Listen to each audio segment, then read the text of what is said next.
Lisa really be scared here. Johnny, You're still afraid. stop it now. I mean it.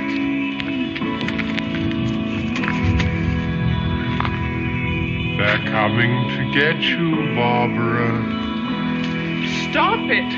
You're ignorant. They're coming for you, Barbara. Stop it. You're acting like a child. They're coming for you. Look, there comes one of them now.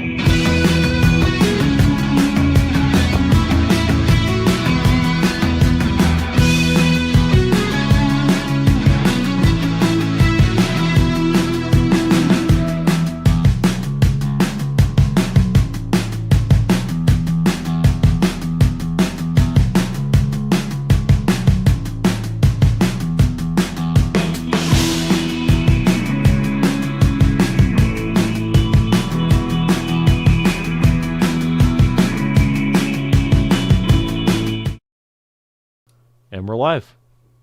Okay, hey guys. Hey, how's it going? We're going to be doing an editing stream today. I got Joe here to talk to chat. Whenever people start piling in. But yeah. Oh yeah, don't have the audio on for the stream because you're going to be, yeah. Okay, good. Yeah, I haven't done an editing stream in forever. I used to do them all the time. I did them for, let me actually just check my channel, because I did them for, let's see, live, here we go. Yeah, so I did an editing stream for the one where I talked about Godzilla, which is like an Italian Godzilla movie. I did one for, I just realized, Joe, you've been muted. Try it now. Say Wait, something. so nobody now you're could good. hear me that entire time? Now you're good. Now you're good. Now you're good. Okay, we're set. Oh, wait, I'm good? Yep, now you're good. Wait, so, like, I'm good? I think I had the whole stream muted. I'm not even too sure. But anyways, yeah, it's been a minute since I've done an editing stream. I think it's been, let's see, 7 months, 6 months. Yeah, it's been 5 months since I've done an editing stream. And one of them is just called, it's called Part 1, and I never even did Part 2. So, all right. Well, let's get into it then. Are there people in chat or not? I can't, is it just dead right now? I don't know. I don't see anybody, like... No, okay. How bizarre. Is there some, like, do I have, like, the wrong settings? Oh, hold on. I have the monetization thing at high. I don't want that. Okay. Regardless, we'll get into it. So, yeah, I've been slobbing out, the term is, where you hire editors or slobs to edit stuff for you since I've been working full-time. But maybe this might be a factor. Well, so what are we editing today? Yeah, so this is Godzilla versus King Ghidorah. This is my retrospective on that film. The gist is, you know, I go through the history, the making of, plot summary, and then the analysis portion of it. Right now, what I do with all my stuff is I'm actually going to close Premiere. I record everything on a Nikon camera. It's over there. And what I do from there is I record the video, and then there's the audio. And the audio's on here, so they're separate, so I use Premiere to kind of sync everything up. And then once they're synced, I throw them in here, and I touch them up, and I do the actual edits in CapCut. So from here, it gives me like a transcription. So it's like the script almost. So I just see it. Okay, there's a pause. And I just kind of just go through. I just cut out all the pauses. This one, I was really on top of my game, and I didn't have that many pauses, which is kind of nice. So the first couple of moments, I'm just sort of like doing this. You're just kind of like doing that. And it chops it up, you know, where it's like it removes all the pauses. So that saves, honestly, probably about... Oh, wait, that's like a... So this is able to transcribe all the footage? Yeah, it transcribes the footage, and then I'm able to cut out all the pauses. Willa Godzilla, what's Interesting. up, man? How you doing? But yeah, that's sort of the basics. This is the most boring part of it. I could just there's a thing on here where you just auto remove all the pauses, but I like it's like where I go here. Like as a result, I really don't like I like to kind of keep that natural pause in there. But where it's this Destroya, I did like I don't want that where I'm like breathing and then I go Like a yeah. So I don't need that at all. But this is kind of the most tedious part as of right now. Otherwise, the easiest stuff to edit for sure is when I do the behind the scenes stuff where I'm like, oh, okay. I go, okay, so here's the director, here's the writer, and then I just pull up like behind the scenes pictures. That's easily the best. I'm actually gonna drop this just because it's been a while. I'll say ask me anything because I always do that. It's essentially a Q&A, but I just isn't that like if you're asking a question, don't you like people I don't know. I've always done that with these editing streams. They're supposed to be just kind of laid back. But yeah. Usually I do them late at night. So that might be part of the reason why chat isn't going crazy as per usual, but it is what it is. I'm not too concerned. Oh yeah, it is kind of midday, so 'Cause tonight I kind of want to be in bed at like a reasonable time. And like there's a chance, I don't know how long you intend to stay on here, Joe, but we could just kind of I can keep this going as long as I feel the need to. I know I'd like to basically have this stream be me editing this from beginning to end. I think that'd be kind of neat. you would feel accomplished if that were the Well, case. yeah, this doesn't need to be out for like 12 days from now because it's got to be out on Friday the 21st. So it'd be nice to kind of have this done and out of the way and available for members. But yeah, I promise you, this is the most boring part of the whole thing. After this, it's like actually interesting. But this is a longer one too for the 90s Godzilla movies. I really love those, so I have a lot more to say than like some of the 60s ones where it's just whatever. So those, it was like, oh, I could edit one of those in like 3 hours. But with these, maybe a bit much. It's a bit much, but I've been kind of hiring other editors for this, and I figured with this one I have a lot to say, so I figured I'd do it myself. How do you be like, yeah, this guy is the right one for the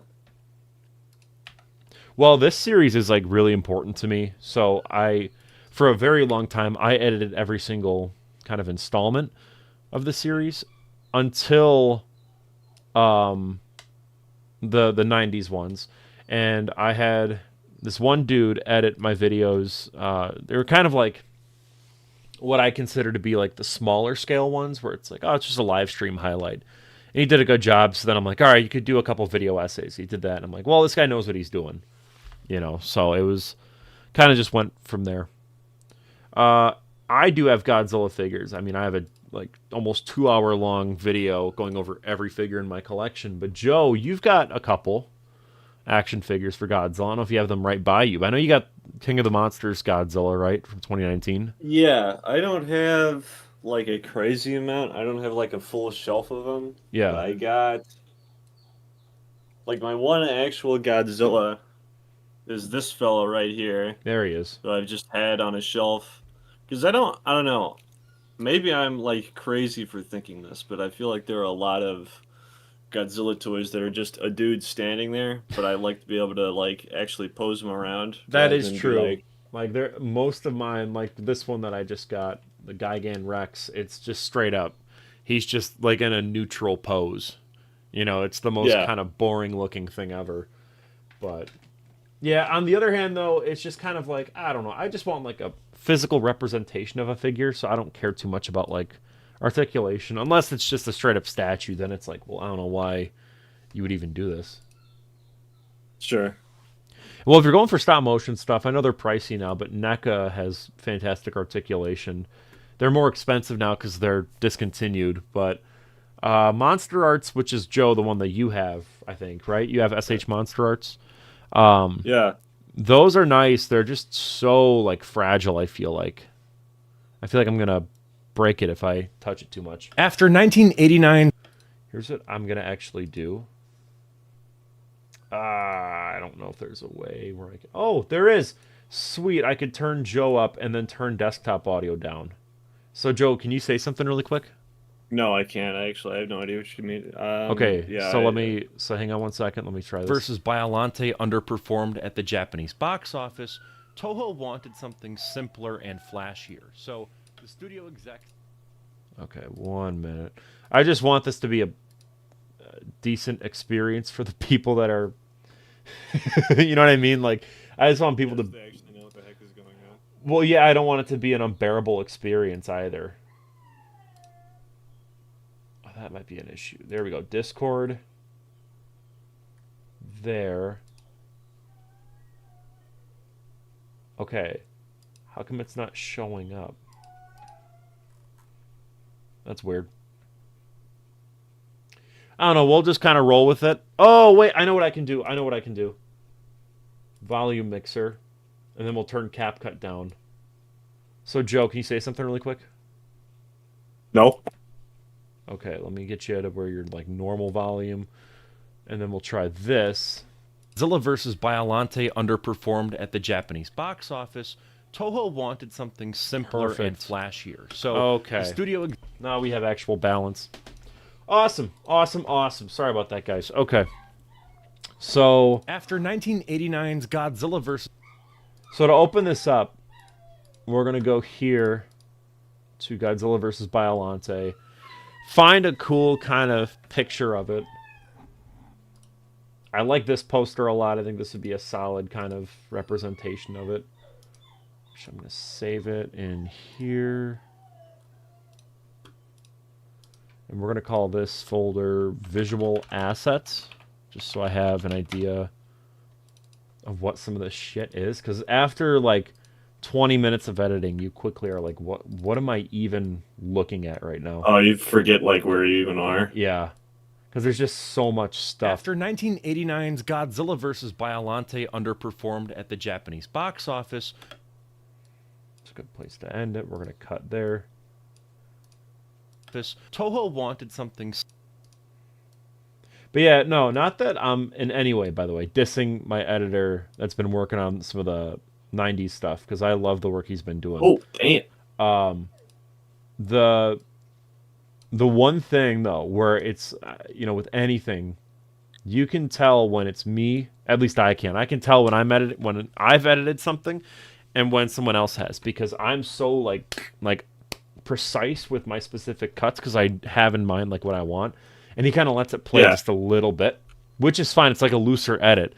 But, Joe, what's your favorite Godzilla movie? Someone in chat's asking. Feel free, by the way, to just cut me off and answer in chat, because I completely don't mind. Like, that's kind of why you're here, you know? Formed at the Japanese box Yeah, office. yeah. Toho wanted something simple. Hold on. My favorite Godzilla movie.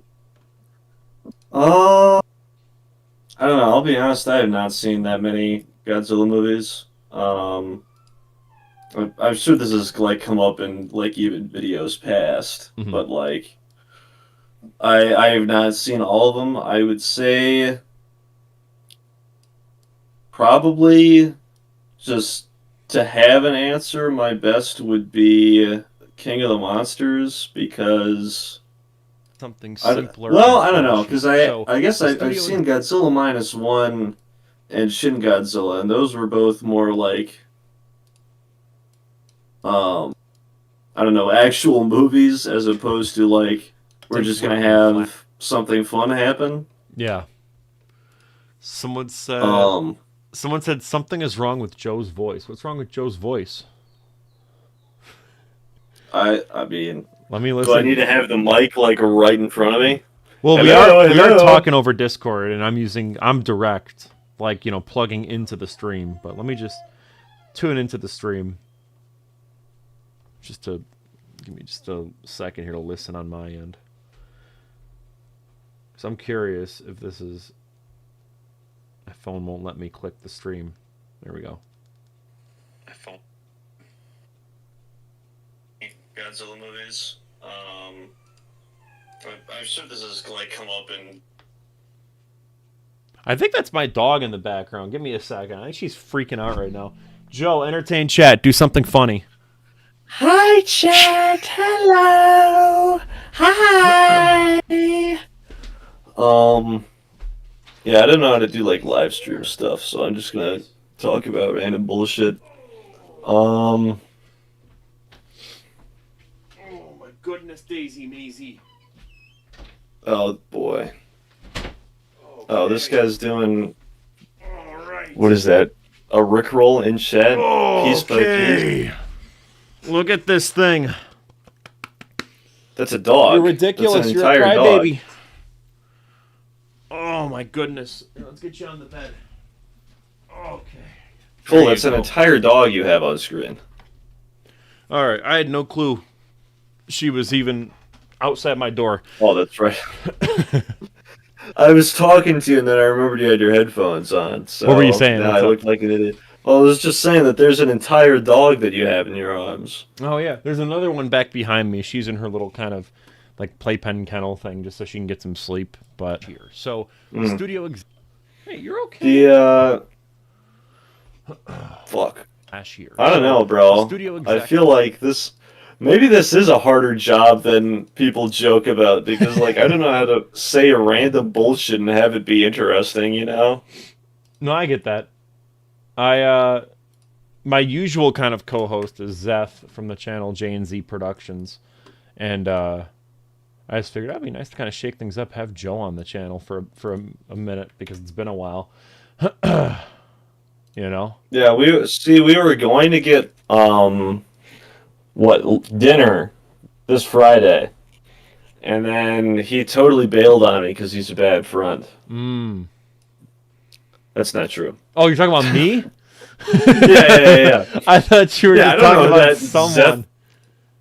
Zeth production guy is. I thought you were just saying in general, like you had plans tonight, and then you're like, oh, I'm actually going to stay in tonight. That's what I thought you were talking about. I'm sorry. No.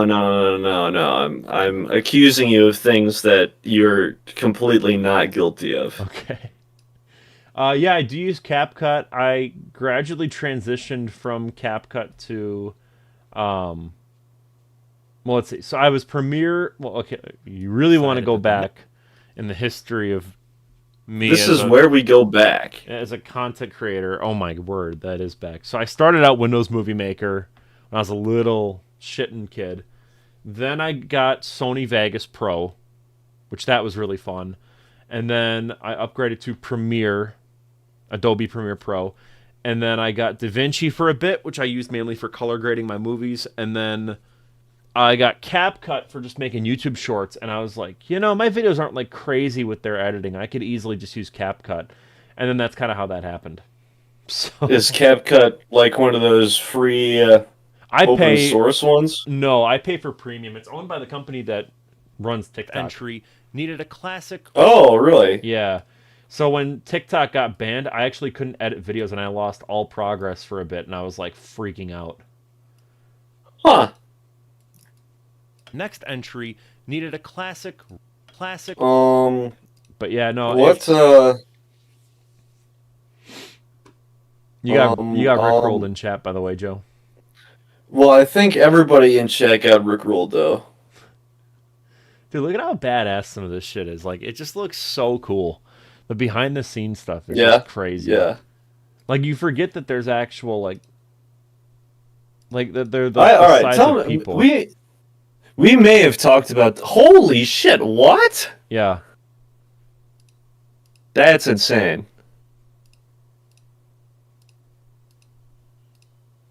Yeah. All right, I feel like we may have talked about this before, but I feel like it's harder to get behind the scenes, like footage of stuff now. Like I feel like people just aren't willing to put it out there anymore. Yeah, and when they do, a lot of the time it's just kind of like talking heads stuff where it's just them like being like, oh yeah, it was a really great experience, and it just sugarcoats everything. Like I love the George Lucas what is it? the making of Phantom Menace. That's the first Star Wars one, right? Episode 1. And you could just see like every mistake being made in real time, and it's wonderful. It's a great documentary. I love it. And you don't really get documentaries like behind the scenes stuff like that anymore, which is a shame because I think it's part of the process. But I mean, like, it's wild though, like, because the amount of work, I could not make videos if it wasn't for Wikizilla, which is what this is here. And like, there's so much stuff that was like scanned in. Like, it's like concept art that was like pen and paper type stuff. It's just wicked to me. I'm sad that this is what some Corey in chat says. I'm sad that I've never watched a Heisei Godzilla movie. I've only ever watched Showa and Reiwa. Yeah, I mean, I get it though, because with Heisei it was like, it was hard to get a lot of these movies. I even talk about it in this video that like I only could watch these movies as a kid because they were on Crackle. And it was like the most scuffed. That sounds like a fake website. What? Yeah, they're recently defunct, but yeah, Crackle. They're kind of like Tubi, what Tubi is nowadays. But this was like 12 years ago before streaming was really like mainstream. Like I just Googled like free Godzilla movie, you know, like in Google, and this like Crackle showed up and it was legit. But so Godzilla versus Biollante situation, we are clean, we are good. It is live right now for channel members. All the copyright stuff is all good. So if you want to watch the video, it'll be out in 4 days, or you can be a channel member, watch it right now.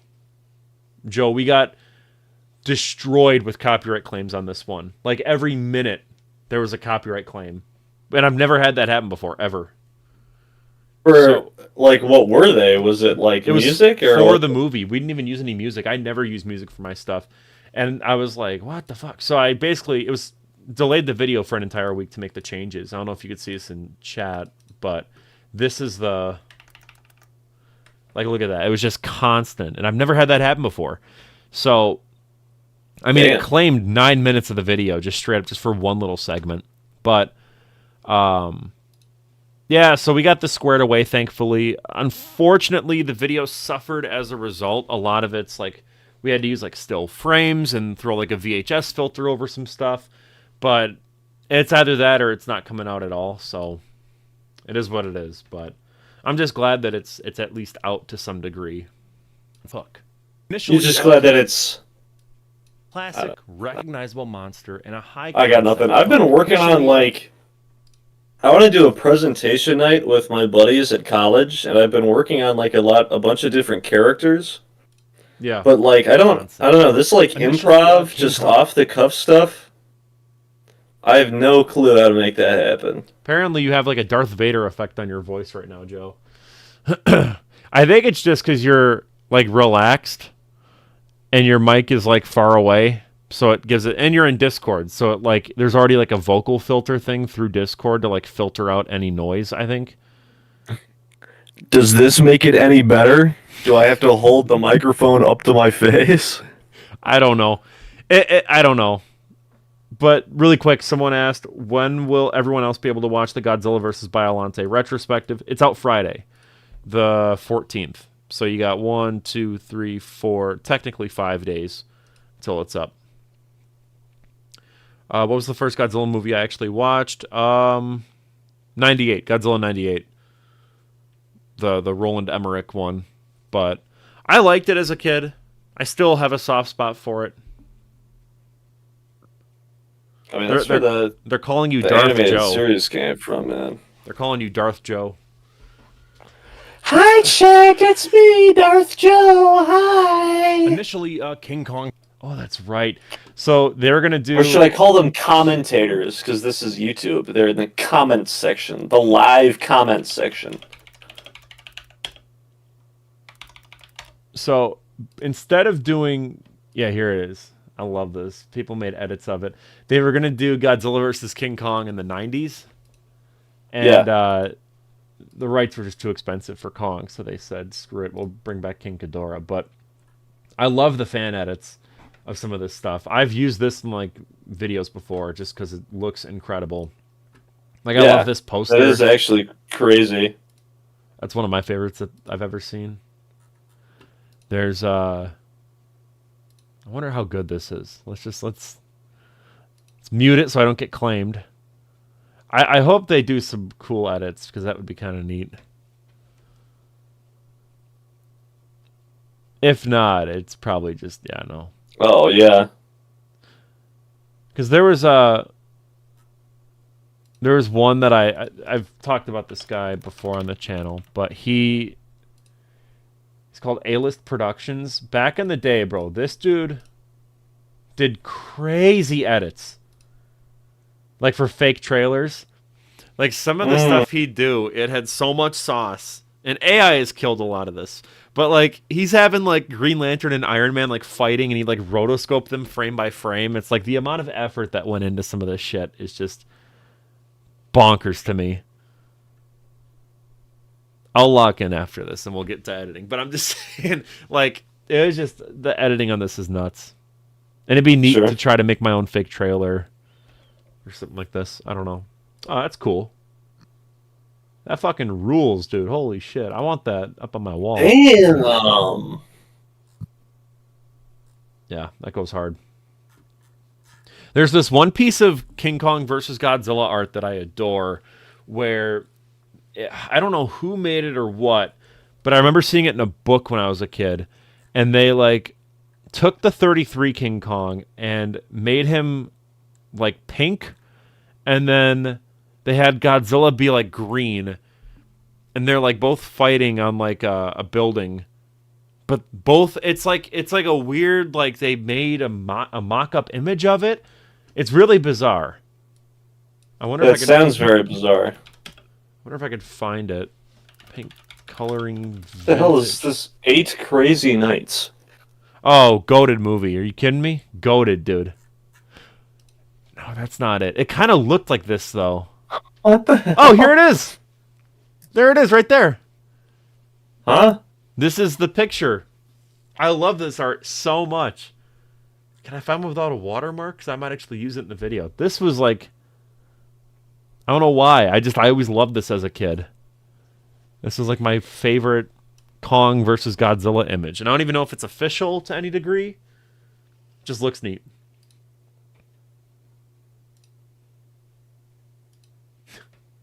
Okay, sorry. Give you a Godzilla video idea?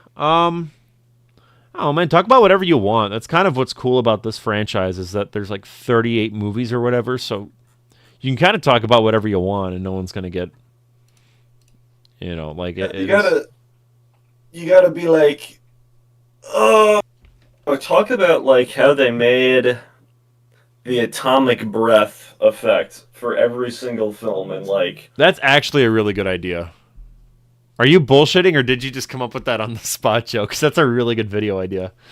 I'm both bullshitting and also came up with that right on the spot of like, why don't you like see how they like how it went from like practical effects to like maybe, because I feel like some of them it was animated onto the film. Yep. I wouldn't be surprised at least. Briefly discussed, and then you could talk about the fucking like CG effects. I don't know. That's actually a really good idea. Is it Ilan Reacts? You should totally make that video. That's it's all yours, dude. Do it, but you have to send me all of the royalties. I will copyright claim your video. I don't even know how to do that, but I will do it. Oh, directed by Joe Dante. Dude, a Joe Dante directed Godzilla vs. King Kong movie would go insanely hard. Holy... My last name isn't Dante. He did Gremlins. Right. So they revived King I haven't seen instead. Gremlins. You've never seen Gremlins? No. You got it. It's really good. Is it? You're not bullshitting me? I love it. I think the second one is probably the best one. There's only 2 of them as of right now. I think they're making a new one, but yeah, they're coming out with a 3rd one soon, but yeah, it's a pretty good movie. I think you'd dig it. I think because you like gags, you know, like I know you. That the entire second movie is nothing but gags. Oh, okay. You're 10 years old. You don't know how to get copyright striked. Well, here's my secret for not getting copyright striked. I try not to use more than 6 seconds of footage. We'll go over that when I get to the plot summary section of this video. But also, I don't think you can actually have a YouTube account if you're 10. Sorry, I just like glossed over that part. Just saying, dog. I don't think you should be telling people your age on the internet. Just a friendly word of advice. Yeah, maybe you don't do that. But I'll still talk about copyright once we get there. Because it is kind of interesting. There's like a weird science to it in a way. Yeah. But I'll definitely go over it. What I think is so interesting is that with like movies and music, there's all of this like clampdown, but then like video games, you can do pretty much whatever you want unless it's like a Nintendo, which I think is even then Nintendo is kind of like they've gotten a lot more lax since like 2013. Right. I think was when because it was when what was it when the Wii U came out that they were doing that, if I remember. Yeah, correctly. There was some period of time where they were really, really stringent on that. Which I don't know why you would even do that, because it's like it's free promotion, you know? Like it's people that are playing your games for free. They're like a lot of the games I pick up nowadays are because I see it on YouTube. And I'm 100%. Like, oh yeah, that's sick. Yeah, 100%. Wait, hold on, go back. Go back. No, keep going. I told you to keep going back. Oh, all right. All of those paper rips. That's just a stock. Yep. Effect. Yeah. And it looks like the studio execs decided that the next entry needed a classic wreck. And like that's behind the scenes right there. I could be. This is behind the scenes of the behind the scenes. I could be really like Mr. Beast-esque and like add like a little paper crinkle thing, but the way I view it is this. Most of the time when I watch YouTube, I'm actually listening to it, whether I'm playing a game or I'm at work and I just have it on in my earbuds. So for me, I hate when I'm listening to something and I just hear or like weird, like, you know, kind of like sound effects. So yeah. That's been my philosophy. And like with music too, like people have said like, oh, these should have they should have like, background music. And I thought about that. The only problem is copyright, unless I make my own, which for this series I'd have to make like 15 hours of music because you can't have stuff repeating. And on top of that too, it's just like you have to worry about mixing it. If it's not mixed right, people are going to complain. And it's just it's a jar of worms I don't want to open. How do I make the frames move? So in CapCut, you can time it out. So like I'll show you right now for this one. Hold on. Writer-director Kazuki Omori returned, blending Ghidorah's comeback with a time travel plot that was inspired by Back to the Future and The Terminator. Okay. That might not actually need any imagery, so here's what I do. I click on the actual file, like this little thing here, and I go to scale. For this, I'm going to do a little zoom in. I click add keyframe. I move the keyframe all the way over to the beginning. And then I go here, and I move the scale up to where I want the zoom to go. So about here. And I move that all the way to the end. That was inspired now there's a zoom. Back to the... And that's it. Just makes it a little bit easier to kind of digest in a way. That's the way I perceive it. Mitchell Pape, what's going on, man? Channel member. Really appreciate you being here. The Terminator. Pre-production began... I think you've been a channel... a little badge there, too. Yeah, he's been a channel member, I think, for like at least a year. I want to say, like, it's been a long time. Like, I've consistently seen him here for sure. For moving it up and down, you just do the same thing, but with position and scale. I'll show you for the next one here. Pre-production began. Yeah, so I say pre-production. Now we're going to talk about... Shoot, I just had a fucking... What would be a cool... Oh, this is a sick image. Yeah, so here we go. Damn it, I just had, like, a thought. Oh, yeah. Okay, so... Genuine, I think this might actually be genuinely conversation worthy. So like, YouTube, commentary channels. Can you bookmark this really? I just want to answer this in chat just so that I can, because this is what I'm explaining. Yeah. Go ahead. Doing it. So I put it on top of, I throw the picture in here for moving this up and down. I zoom it out so it fills up the whole frame. Other times I'll make it where it's like this, and then I'll blur the background, and I'll have this picture be the background. I don't really do that much anymore. I feel like that's kind of boring. So I move this either up or down wherever I want to go. I think I'm going to go down with this one. When there's text, I like to kind of go from up to down. That's a bit easier. Make sure it's in the middle. Add your little keyframe thing. You go here, move that over to the beginning, returning.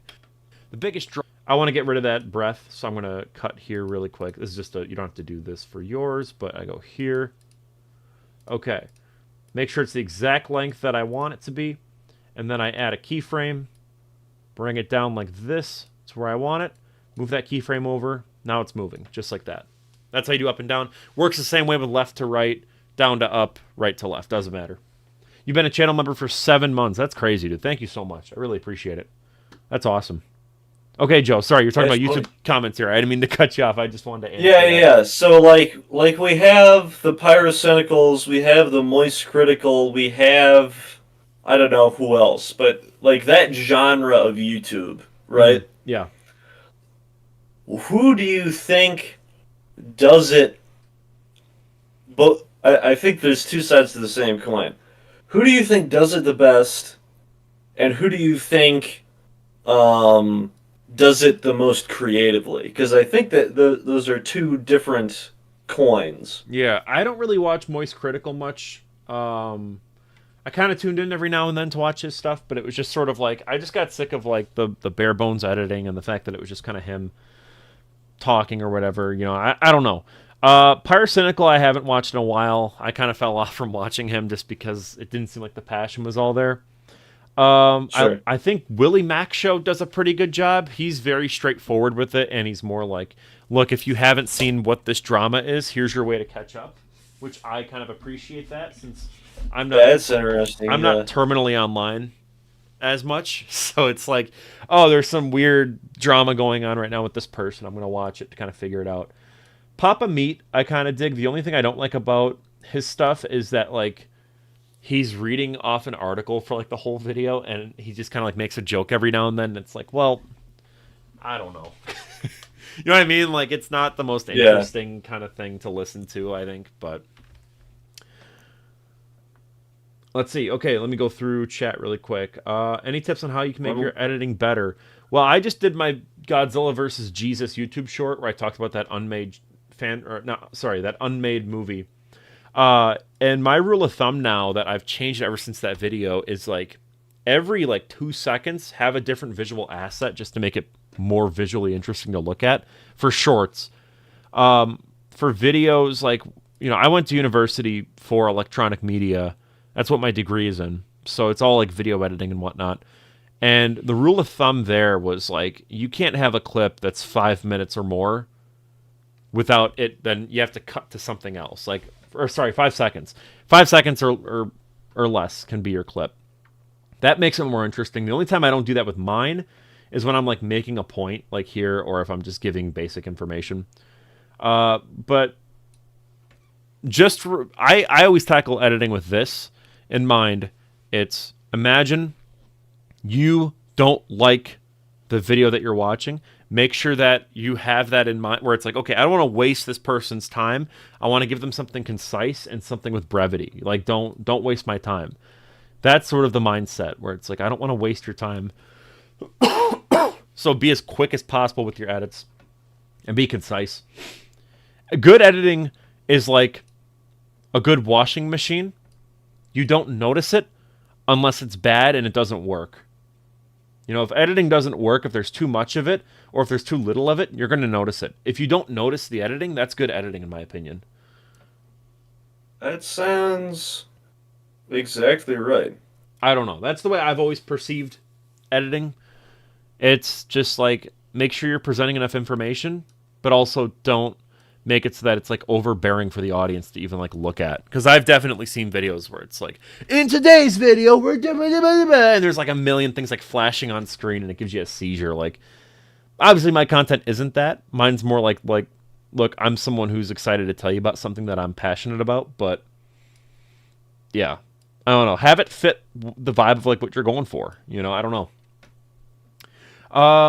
The fan film Triangle versus Monkey. Haven't seen it. I do want to pre-screen it though, just before I react to it on stream or anything, just because I reacted to someone's fan film one time and they used a ton of copyrighted music and the stream just got shut down like right then and there. So I'll bookmark it and I will check it out later, and then I might check it out later on stream. Just I don't want the stream to just get black holed. Also, you said, could you do more videos on Godzilla fan animations and films? Yeah, we need to do kind of like a little spotlight thing every now and then. I just want to get these retrospectives like out. That's sort of the thing. I'm like so dead set focused on that at the minute. Akira Ifukube, scoring his first Godzilla film since 1975. His music, paired with Koichi Kawakita's ambitious effects work, helped merge the old with the new. Curiosity. Yeah, okay, so you're doing this editing. Are you... I don't have the stream audio on right now. Are you listening to the actual audio? Yes. As you're going through this? Yes.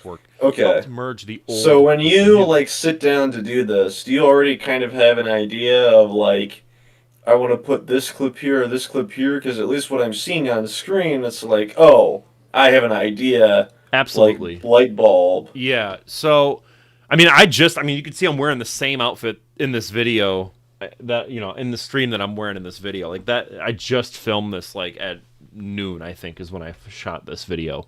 So, I spent like the past 4 hours just getting everything to be formatted correctly and the way that it should be. But yeah, I have a good idea of what I want to do and what I want to show. Like in the script, I might even like bookmark stuff, but for the most part, ooh, look at this. We get Akira Ifukube scoring the film, so I could do one of these edits. The biggest draw, though, was composer Akira Ifukube, scoring his first Godzilla film since 1975.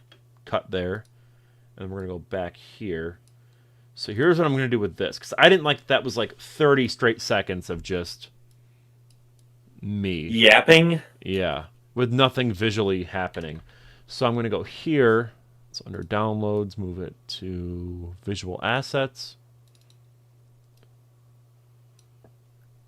Okay.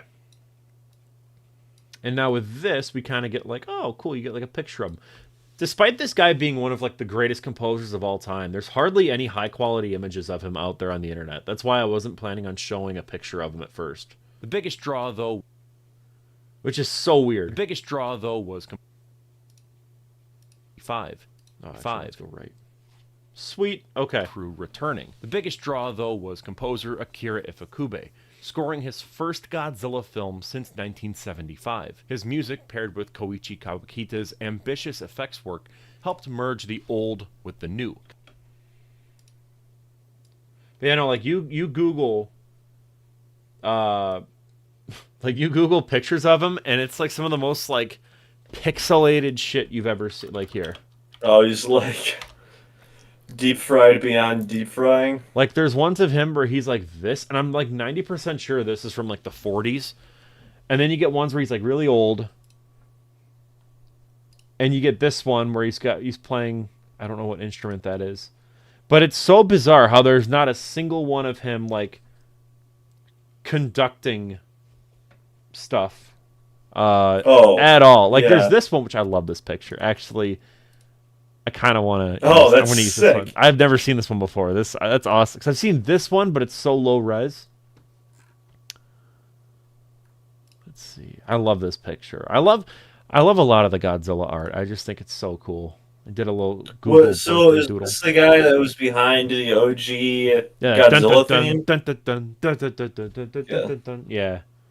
Rick the Squirrel, what's up, man? Wanted to ask if you were going to talk about the controversy surrounding the film. Yes, in fact, that is going to be like the title, because I always try to like with my retrospectives, instead of just calling it like Godzilla versus King Ghidorah 1991 retrospective, which I did once and the video bombed horribly. I did that for Ghidorah the Three-Headed Monster. I decided I'm going to like find a little angle of the movie and then make that the title and then kind of use that as like the draw in. So like you see it and you're like, oh, okay. And then I'm going to stay here, to kind of like see the rest of the video. He's clickbaiting. I view it as I'm giving you a little inkling of what to expect. Like it's like just a little tease. It's not, but a little ooh. But yeah, the title is going to be when Godzilla was in parentheses almost banned in America. I feel like that's a very like like one of those like you see that you want to click on it. But yeah, I talk about it. My key point, once I get to it in the edit, is that straight up, like, I'm like, here's the thing. No, it is not pro-imperialist Japanese propaganda, but when you play triumphant music and have World War II Japanese soldiers running at Americans and shooting them while a Godzilla helps to kill the American soldiers, it's like, you can understand. That's a little tricky, yeah. You can understand why people are upset by that, and justifiably Right. so. Especially since this was 50 years after World War II had ended, so it's kind of like, I get it. So that's kind of where I'm coming from in this video. It's like, I completely understand, but I also think that if you really watch the movie and understand it, it's entirely a critique of what is it? It's entirely a critique of Japan's like nationalism and their attitude of like, we were devastated in the war, and now that we're like really like, affluent, we're making a ton of money. It's like, yeah, cool. Now we can do whatever we want. It's like, that's kind of the idea. Is this is like critiquing that post-economic boom. This effects work helped merge the old. Oh, when Japan was like really doing well for themselves. Yeah, and they were basically what China is now, where they're reviewed as like our top competitor. Also, yeah, I don't like Godzilla versus Mechagodzilla 2. I think the fights are terrible. That's why that's that. I really didn't like Mothra and Mechagodzilla 2. I wasn't a fan of, but I love Space Godzilla and Destroyer. Those are like really great. This one is just because so many people say it's the worst one. That's why I titled it that. But yeah, I'm doing a video, by the way, on Christmas. I should probably throw it in here. I'm doing a video on the movie It's a Wonderful Life, and my mom's helping me write it because it's her all-time favorite movie. And she just loves Jimmy Stewart, loves all that stuff. That's the one where he's gonna kill himself, and then an angel comes down, right? Yeah, it's her favorite movie ever. So I'm almost like gonna treat it like a documentary. Like I'm gonna maybe even like have her on camera and like talk about why she likes it, and just make it like a very like kind of like mellow but like wholesome kind of like Christmas video for the channel. Because she has, I don't know if you've ever seen it at my place, Joe. Whenever you've come over, she has like a. I think I might actually have a video of it on the channel. This like miniature recreation of the whole town in the movie. Like it's all like a miniature thing. I don't know if I have a video. Really? I thought I posted about it. Maybe I took it down because of copyright. Because I did use music from the movie. I think it's not here. Yeah, it's not here anymore, unfortunately. Oh, no, not this one. This is a different miniature thing that she has. Yeah, no, Rick, that's kind of what I say in the video. I'm trying to summarize like 5 minutes of my video, but yeah, the bare bones is I'm like, yeah, look, this is what they're trying to say, but they didn't say it the right way, so it came off even worse when they, tried to explain it in a way. But anyways, let's lock in and get this, because we're still at 40 seconds, so I kind of want to move along here. So, this guy is like, I brought you here to, like, help me entertain people. So I'm going to continue to entertain people. Yes. Also, I'm going to lock in. I need to lock in, bro. I need to lock in. What I'm saying is, Joe, you can still talk. I just personally need to be like, okay, I got to work on my stuff. I got to get at least, like, a couple minutes into the video. Like a few, I don't fucking know, bro. I don't know. Let me just stalk the. Isn't it nuts how huge this fucking costume is? No, yeah, that's insane. That's like genuinely unbelievable to me. And like somebody made this. Like you see them making it right now, and that's crazy. Yeah. I would include more behind the scenes videos, if I wouldn't get immediately copyright claimed, because I did that a couple times and it was just taken out. Huh. Thanks for stopping by, Rick. I really appreciate it, man. Joe, that was, by the way, you met Rick. Remember we were at G-Fest? He had the Scar King and the Shimo figure pack. Remember we were waiting by Artist Alley? We met a lot of people at G-Fest. I don't know specifically. It's all good if you don't, but I'm just saying. New Kawakita's team. That rings a little bit of a bell. Yeah. Someone in chat asked about Godzilla the series. I think you like that series a lot, don't you, Joe? Yeah, I was about to dig into that one. I mean I had watched it when I was like binging Netflix as a kid, so I have a lot of crazy nostalgia for that. I've yet to. I wanted to like rewatch it because I saw like some full episodes posted on YouTube somewhere, and they weren't like, somebody was just ripping it off of somewhere, so the quality was really poor. Yeah. But they didn't have the full series, so I just kind of stopped there. But I mean, I think I remember. Built an enormous. I had rewatched at least the first episode, and what I thought was really interesting is that, like, as a kid, you're really not paying attention to pacing, like, at all. But now, like, that I actually have a brain and can understand what the hell is going on the screen, I was watching it, and it's like, they're doing these things that would take like a decent amount of time to happen IRL, and it's just like, oh, we did it. Oh, we did it. Oh, we did it. Like they're setting up a buoys or something, and then they're traveling to Jamaica. All boom, boom, boom, boom, like that. Either way, I mean, I think I don't have like an artist like critical opinion of that series, but I thought it was good. I think most Godzilla fans would agree with you that it's one of the best. I think they would actually say it's probably the best Godzilla show in existence. Well, I don't. What other? I guess there's. I mean, Monarch or whatever the hell it's called isn't really about Godzilla. Yeah. Well, okay. So there's the Hanna-Barbera Godzilla series, which I do not like, and I've said that before, and people have said that's an L take, which, okay. There's Go-Go Godzilla, which I just wrote the review for that whole series. Like, most of it's lost media. There's actually, like, 3 episodes that are out, which is why I was able to write that so quickly, because it's like, well, okay, here you go. Here's your review, guys. But that was like a Sesame Street type thing with Godzilla, and it's all like a cartoon. Actually, why am I trying to recall this stuff off the top of my head? Here we go. Godzilla Island, which actually fucks. You would dig Godzilla Island. It needs a supercut really badly, I will say. But it's all done with toys. It's kind of like... it's really interesting. Cool. Let's see, I'm just kind of skimming. Godziban, which is almost like Godzilla Island 2, in a way, like stylistically. Singular Point was... interesting, but there's just so fucking much. There's so much like going on to the point where you're just like, well, what is happening? See, I feel like there was so much going on, but there really wasn't. They were just saying random bullshit. Yes. Really quick, just because there were a bunch of questions in chat. So the InkCon one, the Godzilla vs. Biollante video is actually out for members right now. It'll be out on Friday for everyone else. I pre-ordered the giant condor figure. I know it's a $28 hunk of plastic. I don't care. What's that one meme, Joe, where it's like when the McDonald's toy shoots out an abstract piece of plastic, and it's like, like that's me. Yeah. Let's see. I don't think you not liking the Hanna-Barbera series is an L take. I think it's very understandable why you wouldn't like it. Thank you.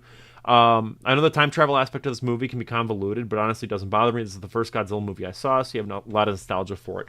Yeah, that's completely valid. My main take in this video is basically like, and Lobster, I don't know what's your second last name, whatever, Mr. Lobster Man in chat.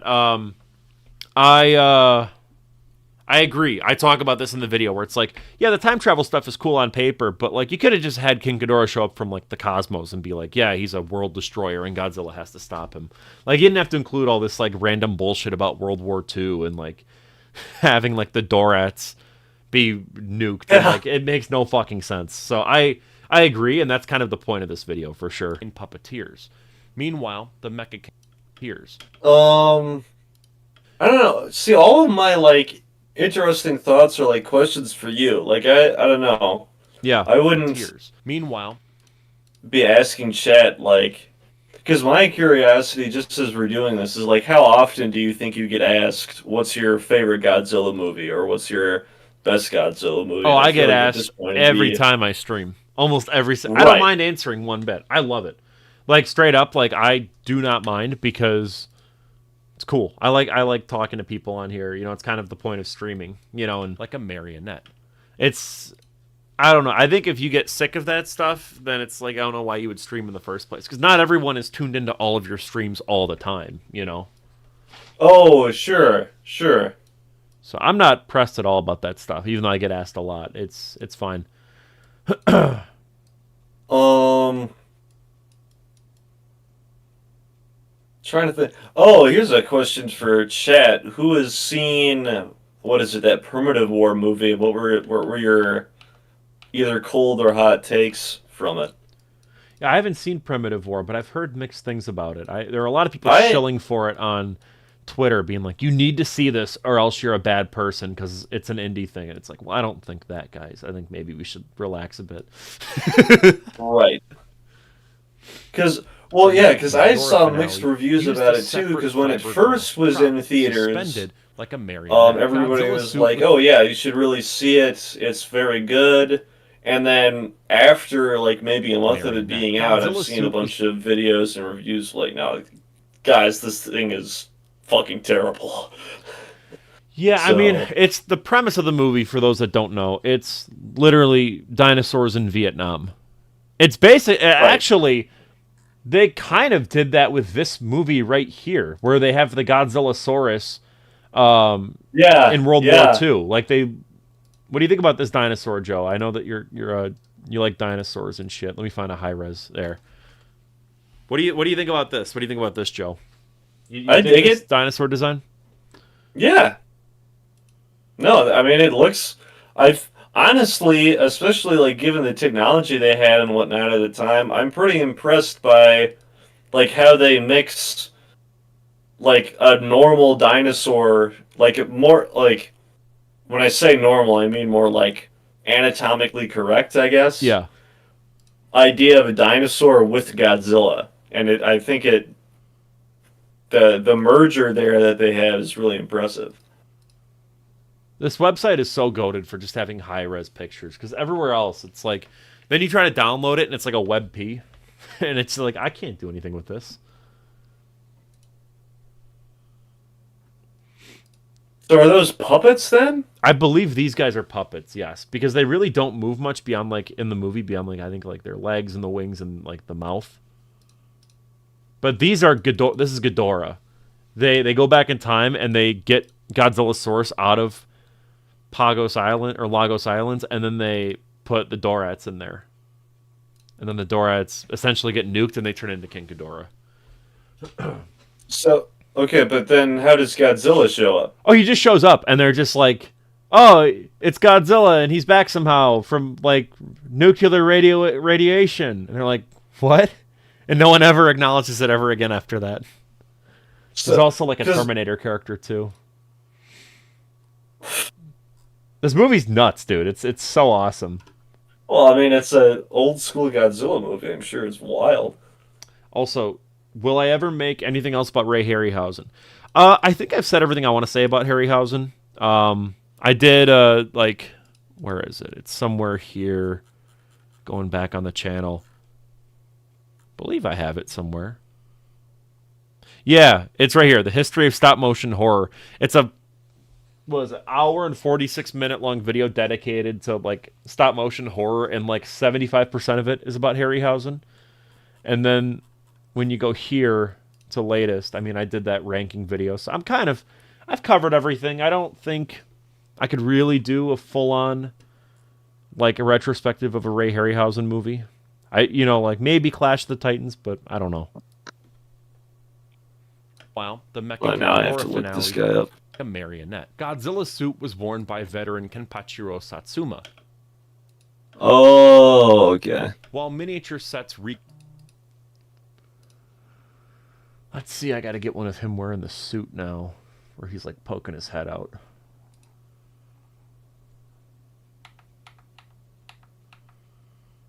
Yeah, no, he did a lot of like stop motion stuff. Hmm.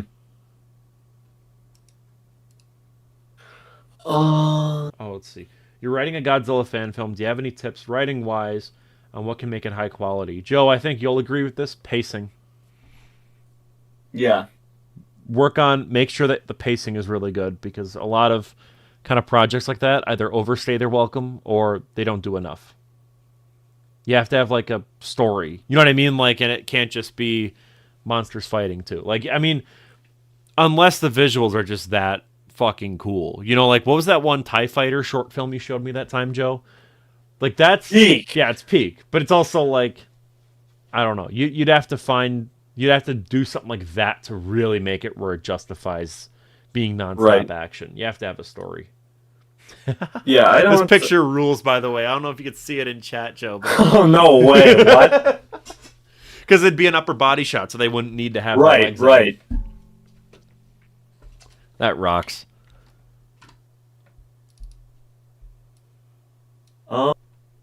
Asking about CGI, I'll be honest, I have no quarrel with CGI.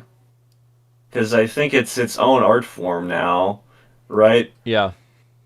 I think, it can take you out of a movie sometimes. Godzilla's suit was worn by veteran. But at this point, I'm like, I don't know. While miniature sets If it looks good, if it looks convincing, I'm all about just like, does it feel right? Yeah. Yeah, I think we were kind of past the point of like, CGI bad.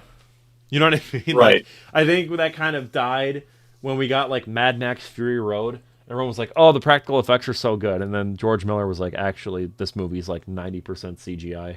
Hiro Satsuma. While miniature sets recreated Tokyo and Sapporo in elaborate detail.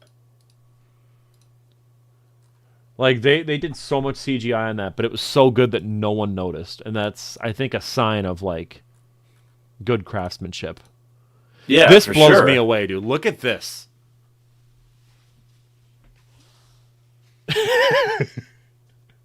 It looks holy shit so good. It's incredible. I just can't get over the miniatures in this movie, dude.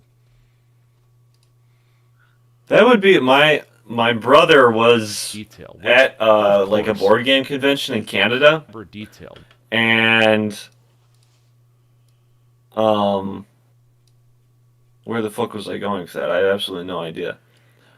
He was a board game convention in Canada. And I think he was being a dungeon master. Godzilla, I could be mistaken. Memorably demolished. But in Japan on December 14th. Right next to him was a tabletop miniatures game called BattleTech getting played. Yeah. And like usually that game you have like a piece of paper that's your map. Mm-hmm. So they they have art printed on it, and then you move your guys around on that. But these guys had like I want to say 3 to 4 tables worth of scenery that they were moving guys around. So they had like 91, not to the same degree as the miniatures you were just showing, but like buildings that were maybe half my height, or like at least up to my from my torso to my head, that they're moving guys around on and like actually playing the game. And I don't know, that shit is wild to me. Or like Warhammer 40K, like I feel like I want to put on my bucket list to go to Warhammer World in the UK, because some of the dioramas they have there are just absolutely insane dioramas. Yeah. No, I agree. That's my favorite part of G-Fest, is seeing all the dioramas. I love that. Like going through like the models and whatnot. Like it's awesome.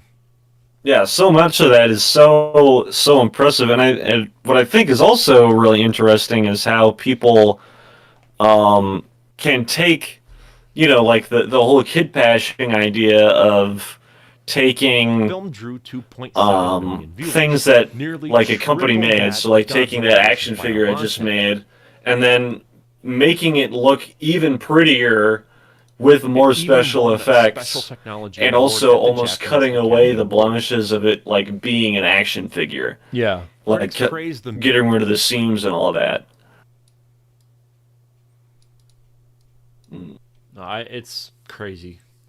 In fact, in Godzilla Island for that video, they did a lot of kit bashing where they were like, well, we have to have a Ghidorah figure, but like we don't have a Ghidorah figure. Like Bandai hasn't made one, so we're gonna make our own. Like a lot of the show is kind of like that. Or like, okay, well, we need a monster, like a robot that can be like a medic, and they're like, well, we have Jet Jaguar, so what if we just like painted him all white and then gave him like kind of like red contours, and it's like, oh, he's like a medic.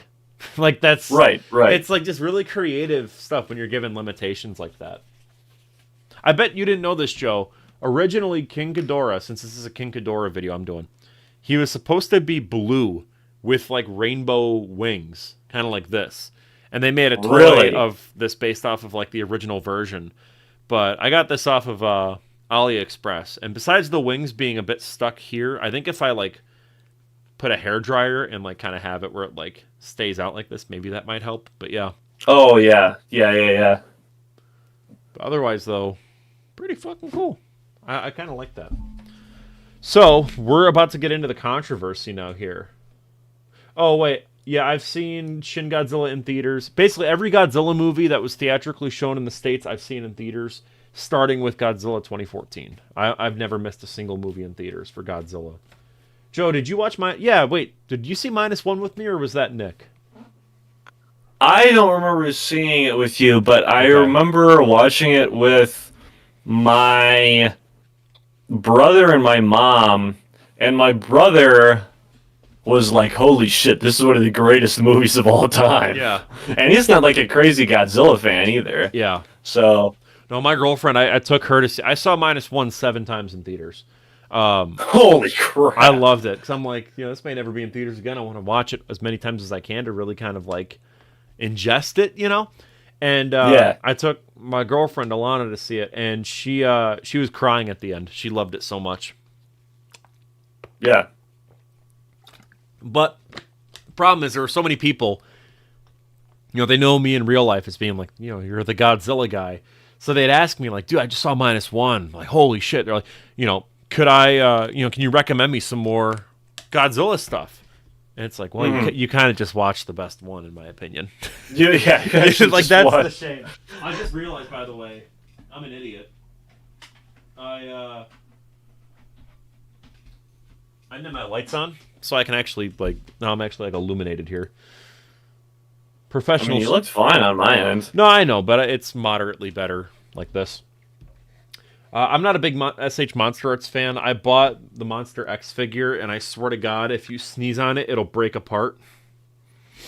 But, Joe, you have the King of the Monsters one. We were just talking about that earlier. The Godzilla figure I have, it's because I am not, a crazy toy collector, at least when it comes to, Godzilla. I mostly have, a lot of either tabletop miniatures, or a lot of, mecha stuff, so, Gundam model kits, or just, anything I can get my hands on, because there'll be a lot of series that aren't that popular, but still have model kits for them, and I'll be like, oh, yeah, I'll grab it. Mm-hmm. But anyways, back to what you're actually asking about. The one thing I'm not a fan of at least this particular thing, and I don't know if it's the case for all of their other figures, but it's you can really tell where some of the seams are. Yeah. It's not especially hidden, and I don't know if that's true for all of them. Yeah. It's almost like... I like the Bandai ones so much. This is my Ghidorah one that I have, and you can't even, it moves, but, you can't even tell, where the seams are, and I think that kind of helps it in a way. It looks really cool. Yeah. Dude, I'm such a fucking consumer. The consumer meme, that's me. Anytime Anytime there's a Ghidorah figure that comes out, it's like, oh, I'm gonna buy it. And so that's... Yeah, isn't that your favorite non-Godzilla Godzilla guy? I love Ghidorah so much. I have so many Ghidorah things here. When I eventually move, because that's something I'm working on at the minute. When all is said and done, I'm going to have just a Ghidorah shelf of just all my Ghidorah figures just on one shelf, just dedicated to it. 'Cause I love the Smog Monster. So cool.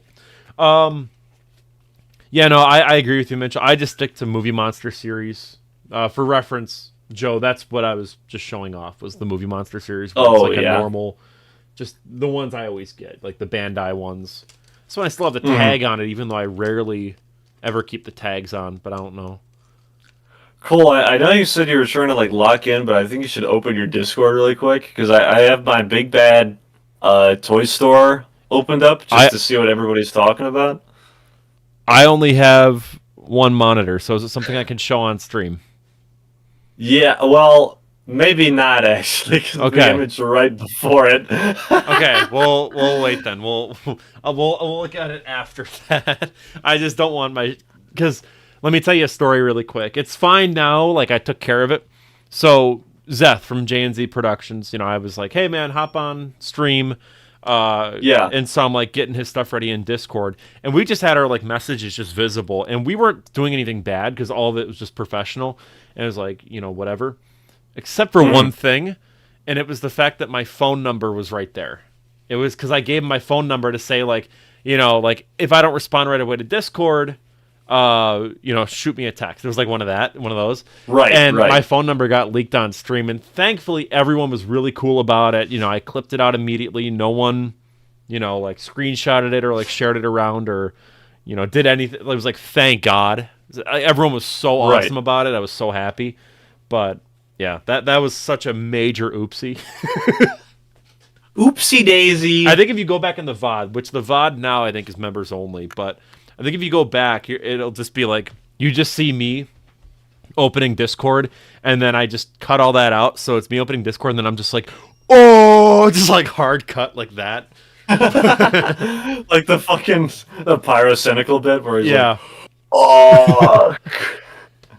But, so random question for you, Firewood. Have you ever had those steak-flavored... Oh, you're yawning. Oh, my word. You're tired. Have I ever had the steak-flavored Ultraman Cheetos from China? That sounds horrific. That sounds like they'd put chopped up people into those and then say, oh, yeah, it's Wait, what? steak Hold on. flavored. Say that one more time. It's a steak-flavored Ultraman Cheetos from China. There's no way this is real. Cheetos.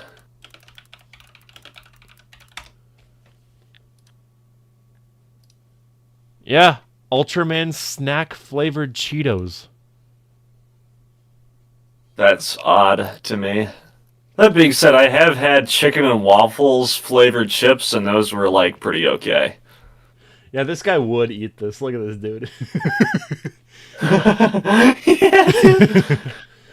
I'm not dissing you, buddy. I'm just in chat. Sorry, I didn't mean it like that. Wait, is this the guy? Okay, good. It's not. I'm like, dude, if I just dissed you in chat like that, I'm so sorry. Okay, sorry. We're all good. We're all good. Yeah, no, I don't know. See, here's the thing. I'm currently trying to lose weight. So for me, I'm trying to not eat slop at the minute. But I don't know. I've been eating a lot of almonds and Rice Krispie treats.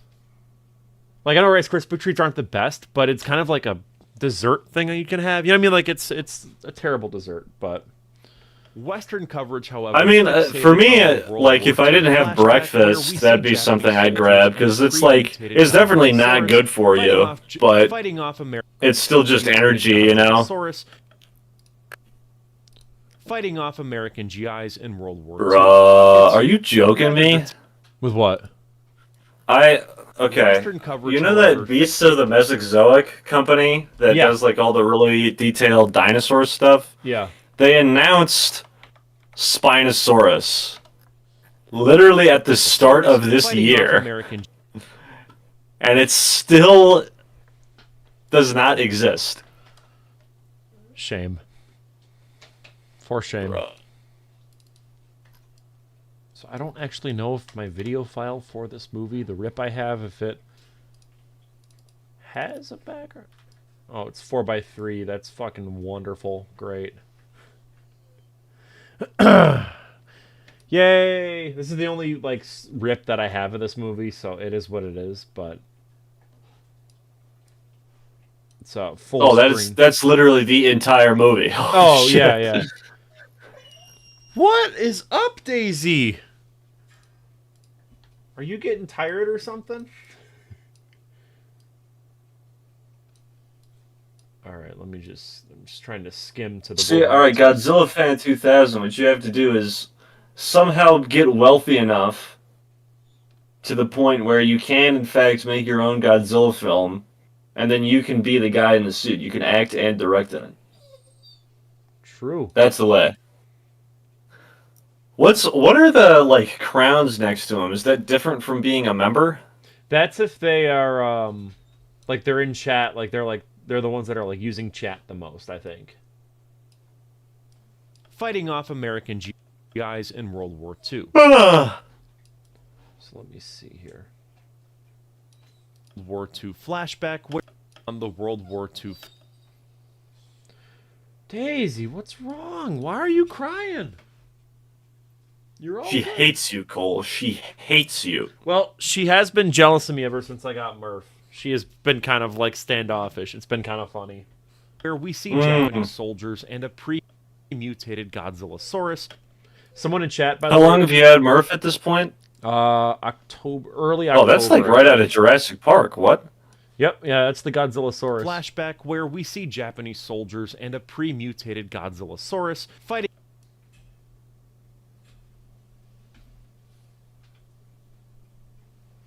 Gah.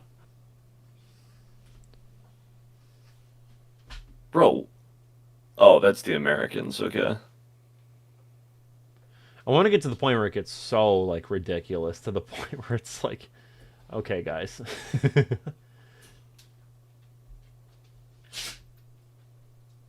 There's a lot of it in here too. Holy cow. Yeah, it's a pretty lengthy kind of action scene, which, you know, if you want good action scenes in this movie, you're gonna get it. Fighting off American GI. Well, if you want some good action scenes, well, you know where to go. Godzillasaurus fighting off. Wait, what'd you say? I don't know. I'm just saying bullshit right now, bro.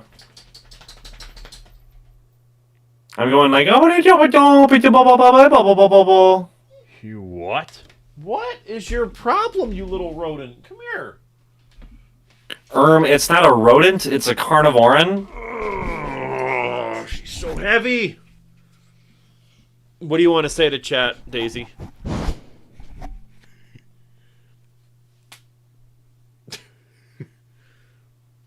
Dude, isn't she huge now?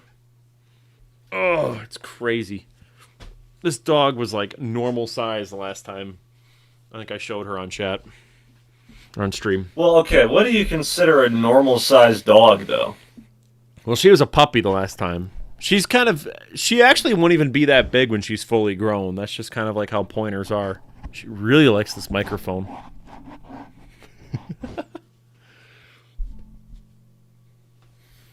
Oh my goodness. Okay. Good God, what do you want? Feed me. She's saying, feed me. She has food. I don't know. I don't think I've ever seen any of your dogs eat food, actually, or drink water, for that matter. I'm not even like. Do you think I'm trying Hassan to Piker? do a bit here. You think I'm Hassan Piker? Dude. When Daisy won't sit in my stream. Place. I love how in his video he was like, yeah, dude, like every dog owner knows place. And it's like, I've never used that ever, and I've had dogs my whole life. I've never once had place as a command. Straight up, like, I don't know where that came from, but yeah, I have no clue. Fighting off American GIs in World War II. It's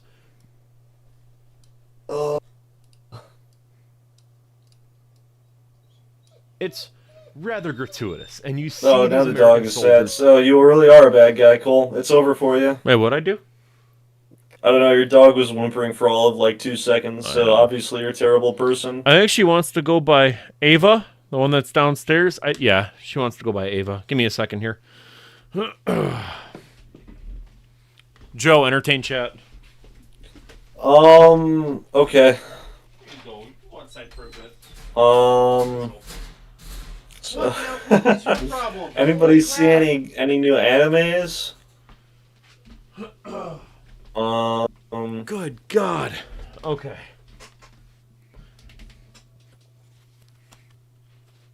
All right. I like how you told me to. Oh, he doesn't have headphones on. No, I have them on. We're good with it. It's gratuitous, and you see these American. So you do crack by chance? Well, hold on. Is this like an alternate cut? I feel like the Japanese the version I saw on HBO Max was like way more violent towards the soldiers. Like, is this? Did they cut down on it? Maybe because this might be an English dub. Actually, no. That's about what I remember it being from a couple days ago. Unless I'm just like. I guess I would be surprised by an old school movie that actually has like blood and guts of humans. I feel like they cut it down a lot more. Unless I'm just like crazy, but I swore that like there were several parts. I'm like, guys, this is just getting ridiculous here. Daisy, what are you what? What?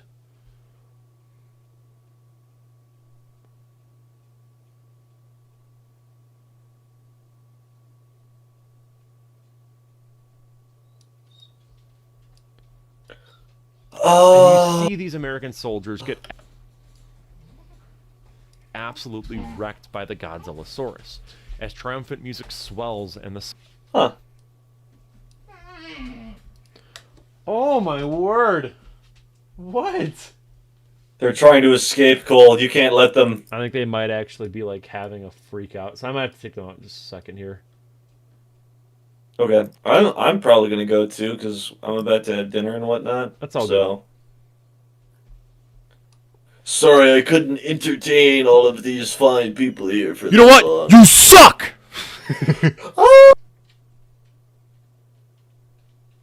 Dude, I want the new Smiling Friends episode should be up, and it isn't, and I don't know why. It's not until Sunday nights. It's. Oh, did I see? I thought it was 11 a.m., not p.m. And the soldiers salute the creature. Is that what my mistake was? Probably. Triumphant music swells, and the soldiers. The Smiling Friends. Did that Yay! That gif of like the boss like dapping up Pym, I thought was fucking awesome. They're talking what? They're talking about Super Monkey Ball. Where he's just like, dude, Pym, you like Super Monkey Ball? And like daps him up.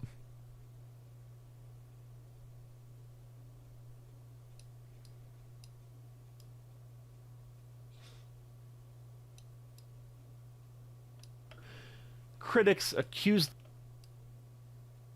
What the fuck? That's disturbing having the two non-humans like rotoscope like that. Critics Holy cow. accuse the film of glorifying Imperial Japan. Oh yeah, this here, Joe, you might actually make a cut of this. They straight up were like, yeah, no, we want this movie banned. Like, it was like on the news. There were like World War II vets who were like, this is not okay. It's really, it's bonkers. I actually want to pull that up really quick. Godzilla versus, King Ghidorah.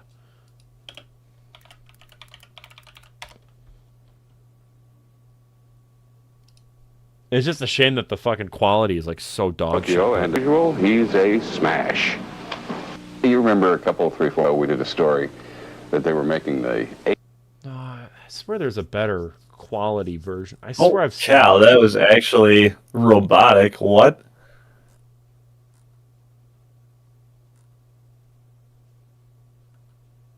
Oh, here it is. Yeah, it was entertainment. Still bad, but like. Godzilla versus King Ghidorah. But unlike his other efforts, this one's becoming controversial. The bad guys in the movie are aliens from the future. The odd thing about them is they appear to be American. Holy cow.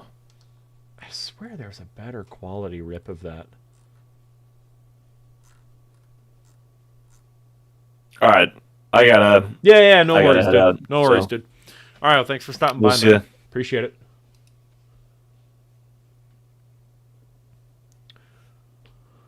Alright, well, I guess it's just me now, chat. Let's try to find this fucking clip, because I want to have it in the actual video, if that's at all possible. If I get rid of 1991, will that help me?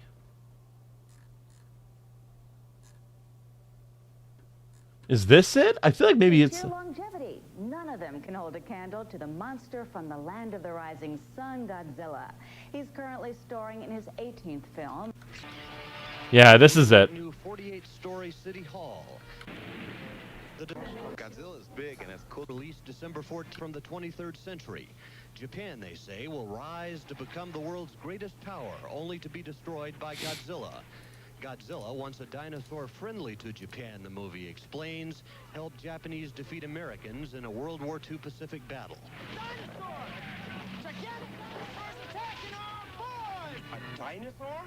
What? The time travelers go back to the wartime era and try to prevent the dinosaur's exposure to American hydrogen bomb testing that transforms it into the fire-breathing Godzilla, destined to turn on Japan. But at the same time, they don't want Japan to become too strong and upset the world balance of power. So King Ghidorah is created to keep Japan in check. Director Kazuki Amori... So, Justin Daniel, to answer your question, Ishiro Honda did not like it. He thought that Kazuki Amori, the director, went way too far. I actually read out a quote from him in the video. But he was like, yeah, no, this is way too much. They went way too far with this. So, food for thought, considering that. I don't know. I think that's something to think about for sure. To me, I just think that a lot of it was undermined by terrible writing. Japan. This controversy was so bad in America that there were literally calls and petitions to ban the film in the country because it was in pretty poor taste on paper. Poor taste.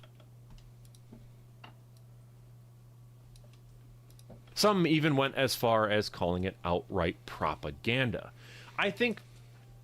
Oh my word. What do you want, Daisy? Oh, this dog. Oh, she's killing me. Oh, my God. What do you want? What do you want, Peanut? Holy crap. Hi. She loves climbing. So, that's part of this, for sure. Okay. Sorry about this, guys. Oh, I hit the mic. Bet I can do this to kind of tighten it up. Yeah, hi. Oh my gosh. Am I not paying enough attention to you? Is that what this is? Will rise to become the world's greatest power, only to be destroyed by Godzilla. Godzilla, once a dinosaur friendly to Japan, the movie explains, helped Japanese defeat Americans in a World War II Pacific battle. Dinosaur! Gigantic dinosaurs attacking our boys! A dinosaur? What? The time travelers go back to the wartime era and try to prevent the dinosaur's exposure to American hydrogen bomb testing that transforms it into the fire-breathing Godzilla, destined to turn on Japan. But at the same time, they don't want Japan to... By the way, I love how long their explanation is, because that's just how fucking insane the plot is for this movie, where it's like, Daisy, what are you doing? What? Actually, now that Joe's gone, I'm going to take these headphones off. Give me a second here, guys. I don't actually need them on. Oh, which is nice. Because I don't have to worry about my dog messing with them. Alright, come here. Okay. Now you can sit up here. of power. So King Ghidorah is created to keep Japan in check. Director Kazuki Amori says this appeal to the Japanese survival instinct is not meant to be anti-American. The movie is not especially anti... Okay, I'm going to pull from this because this seems like a really to good... keep Japan in check. Director Kazuki Amori says this appeal to the Japanese survival instinct... I don't think this will get claimed. Actually, I'm going to check really quick on YouTube. Yeah, okay, it didn't get claimed on there. And to be anti-American. Okay. The movie is not especially anti-U.S. I just thought I'd try to picture the identity of the Japanese people. Those who've seen it appear fascinated. Japanese people. Produced at a cost of about $12 million. It's expected to bring more than $15 million at the box office. Godzilla may win the mortal battle against King Ghidorah. Will Japan be saved from Godzilla? The public may have to wait until the next Godzilla movie, already in the planning stages, to find out. Taylor Henry, CNN, Tokyo. Okay, that might not be the news one that I wanted, but at least we got this nice kind of piece here from Kazuki Amori. Maybe I should find the other one. Daisy, you're killing me here. For the love of God, relax. Okay, just stop. I know. Hi.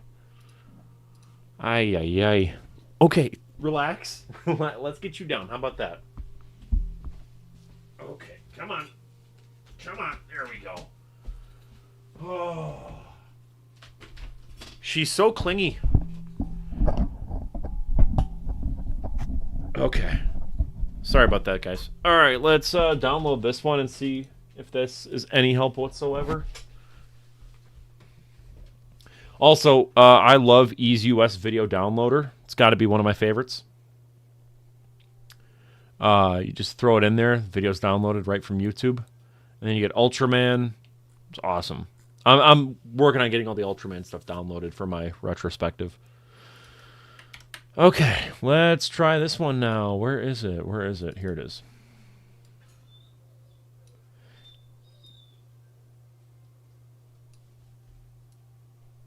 It was in pretty poor taste. Some even went as far as calling it outright. Favorite Godzilla trailer? I love the Comic-Con one for 2014. There should be something good in here. Right. In Tokyo, Godzilla's been around for something like, what, 30? The movie is opening now, and folks, it is a, so to speak, smash hit. For an American, what is particularly troubling about this film is the quite apparent anti-American sentiment. To summarize the story briefly, we're going to chop this up instead of just letting it play. For an American, what is particularly troubling about this film is the quite apparent anti-American sentiment. Time travelers from the 23rd century, in order to eventually destroy the country economically. Teleportation. Start. All these time travelers, most of the time travelers happen to be white. Most of them speak with an American accent. Good Lord. Has our old friend chosen sides in the Japan-U.S. trade wars? If so, the Americans have got a problem. If ever there was an expert in the art of country bashing, it's Mr. G. It's Godzilla versus King Ghidorah. All right, let's kind of skim a bit. Here we go. In old Godzilla films, they dealt very superficially with social and political ideas. Okay, give me an American guy who doesn't know what he's talking about. On a remote Pacific isle. So that's the director. We already have a clip of him. Here we go. I wanted this guy. We call the ancillary. Godzilla has really been big is in what we call the ancillary market, Godzilla-related toys and games and so forth. To give an example, in 1985, the Godzilla ancillary market accounted for 5 times as much money. Dude, look at this. This looks fucking cool. Somebody's got to keep all this going, and someone will. In a couple of months, shooting begins on movie 19. That's awesome. Godzilla versus the monstrous moth. Bruce McDonald, Asia Now. When did I become a Godzilla fan? When I was little. I don't even remember. I just kind of always remember being a Godzilla fan. And those were some of the stories in Asia Now. From Tokyo, I'm Jim Hartz.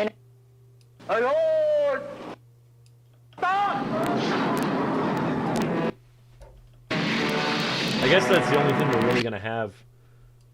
I guess maybe... That's PBS. PBS doesn't copyright claim stuff. Because it's taxpayer owned. Time travelers, most of the time travelers happen to be white. Hey, Daisy, come on. Most of them speak with an American accent. Most of them speak with an American accent. Some even went as far as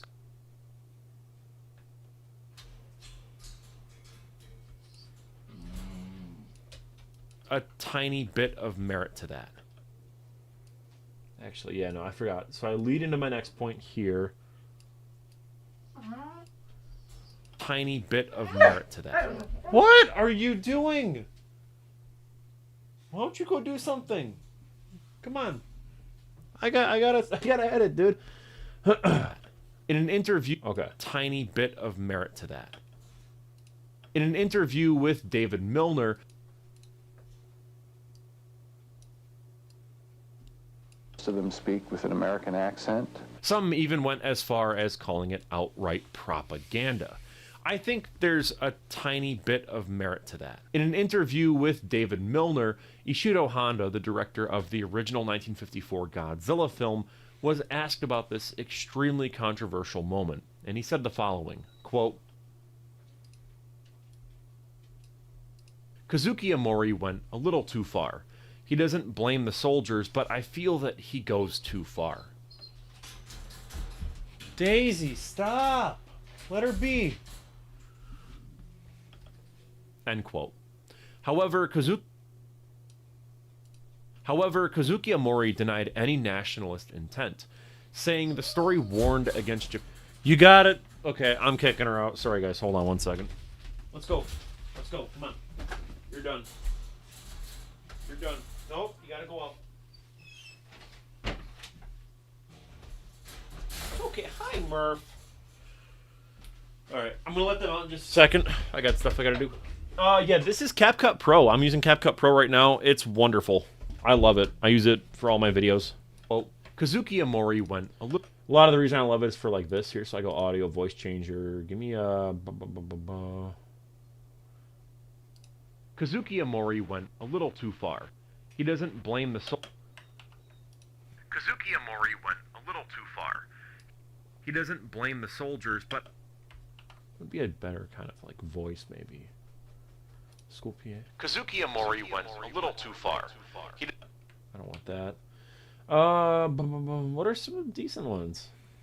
There's synth, cheap mic, retro. Kazuki Amori went a little too far. He doesn't blame the soldiers, but that might actually be it. Let's find one of Ishiro Honda.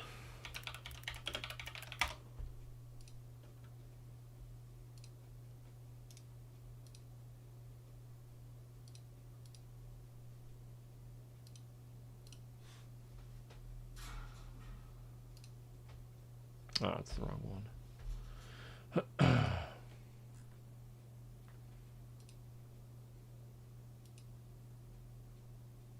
Yeah, here it is.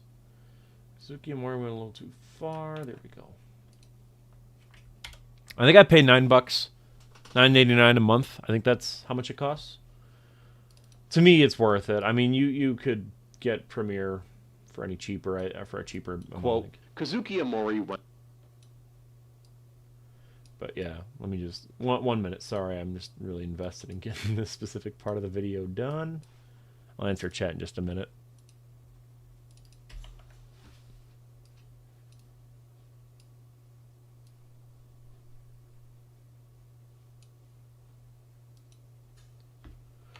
I like Planet Eater, which is the third one. I think that one's really good.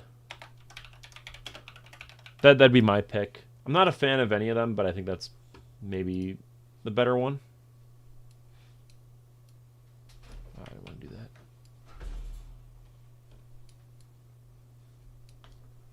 Alright, cool. We're going to do this. Do some of this.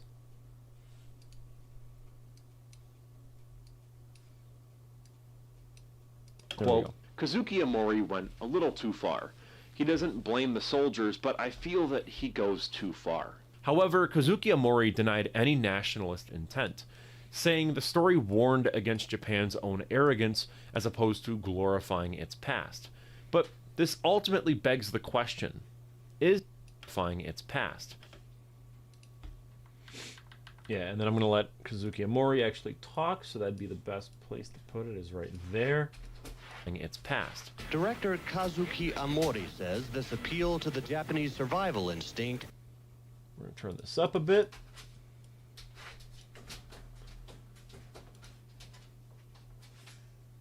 I think Tomoyuki Tanaka was dead at that point. I don't think he was around, if I remember correctly. Its past. Director Kazuki Amori says this appeal to the Japanese survival instinct is not meant to be anti-American. The movie is not especially anti-U.S. I just thought I'd try to picture the identity of the Japanese people. But this all... Oh, yeah, I don't know. Yeah, I mean, he at that point, I assume he was not doing well physically, so he probably didn't give a shit. Its past. Director Kazuki Amori says this appeal to the Japanese survival instinct is not meant to be anti-American. The movie is not especially anti-U.S. I think he was retired at that point. Tomoyuki Thought Tanaka. I'd try to picture the identity of the Japanese people. But this ultimately begs the question, is this pro-imperialist Japanese propaganda? Whether or not... Favorite monkey? I like orangutans. Sure, it's still a question that I think needs to be asked. First, Japanese propaganda. First, let's define what propaganda actually is. Propaganda. First, let's define what propaganda actually is.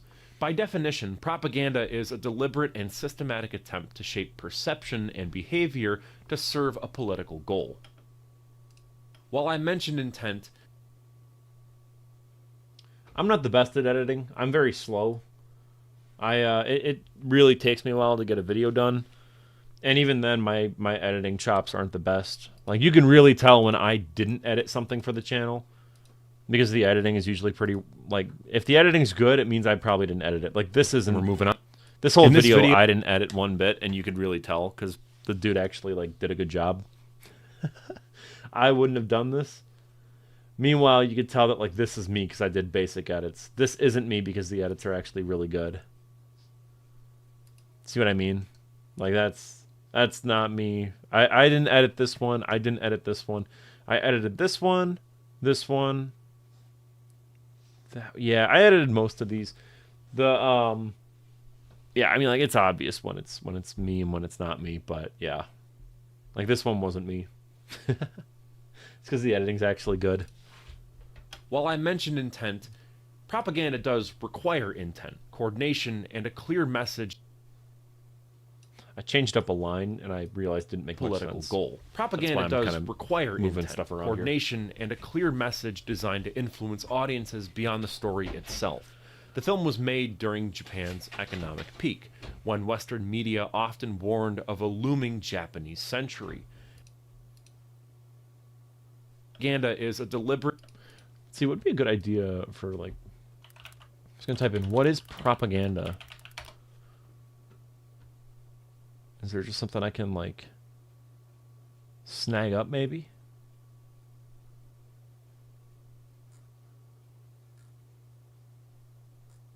Oh!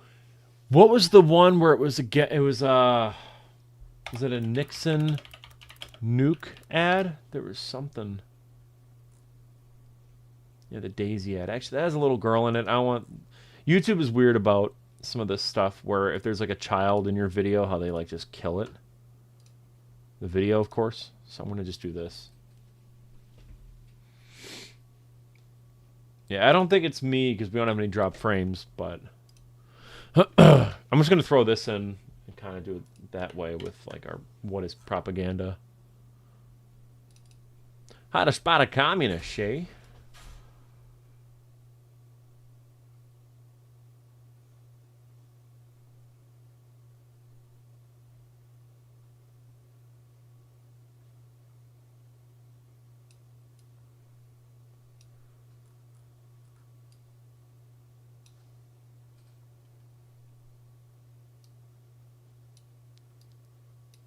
Let's define what propaganda actually is.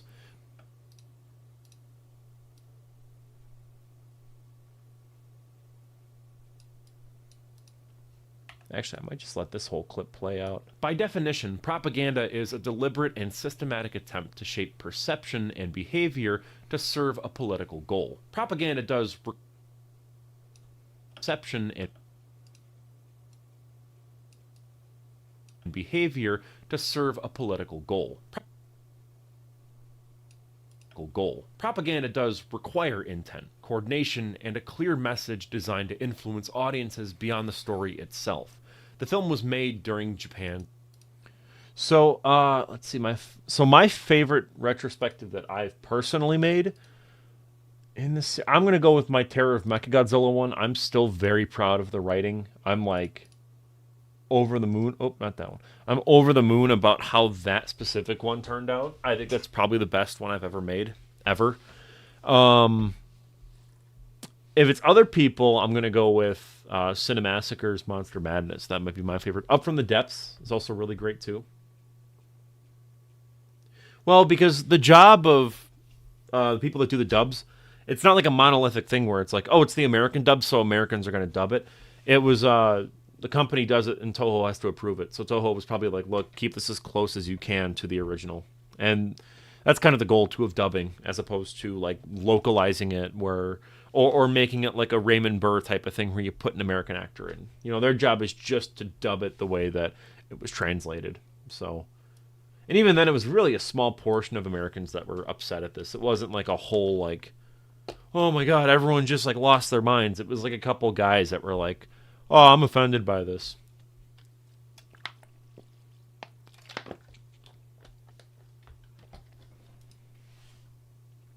Have there been any questions? Did I just, like, miss that entirely? Oh, okay, they go in the chat. How much money will the next Godzilla movie rake in? I don't know. I don't pay attention to what is it? To box office. I don't really care much about box office. I made videos in the past talking about how I think box office is really stupid, and that all that matters is that the movie got made. You know, that's all I care about. It is funny too how you could really tell when I had barely anything to say about a movie because it goes like 21 minutes, 19, 20, 17, 17, 17, 16, 14. And then it's like, then you get to hear where it's like movies where I love them. It's like 30 minutes, 20 minutes, 34, 34, which this is now, I guess, the longest installment in the series, the Biolante video, which is kind of cool. What's my favorite Godzilla design? 68. 1968 is my favorite. Attempt to shape perception and behavior to serve a political goal. Propaganda does... I don't know what the romance plot is because I haven't seen the show in a while. I got to rewatch it. I have no clue. Require intent, coordination, and a clear message designed to influence audiences beyond the story itself. The film was made during Japan's economic peak, when Western media often warned of a looming Japanese century. Anxiety about trade friction, automation, and Japan's corporate might bled into popular culture.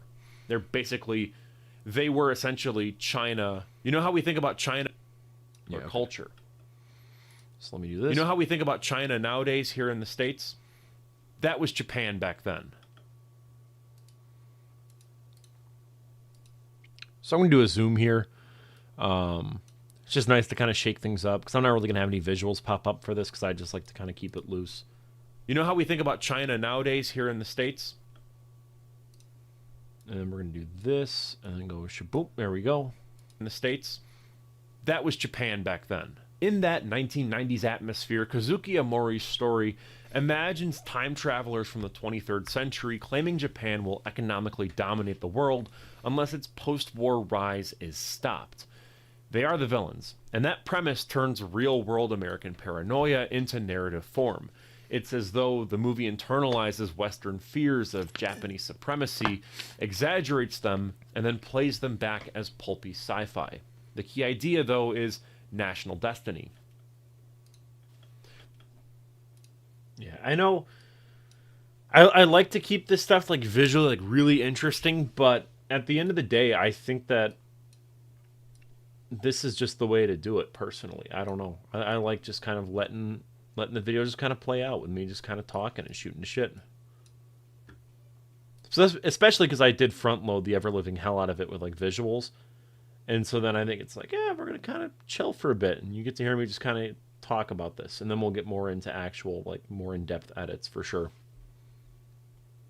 The film suggests this idea that Japan's prosperity stemmed from both its suffering in war and its ability to rebuild, but it never articulates pride in that prosperity. It treats it as something to be feared by outsiders and to be questioned by Japan itself.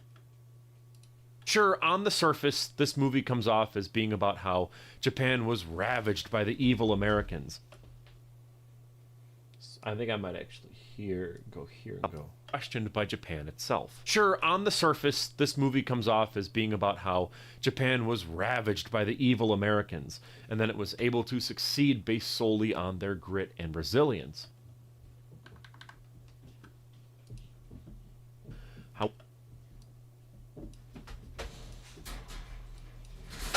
Jeez, what is going on? Alright, I'm gonna quickly kind of put this edit together, and then I'm gonna let the dogs out, just because it's... I don't know what they're doing right now. They're going crazy.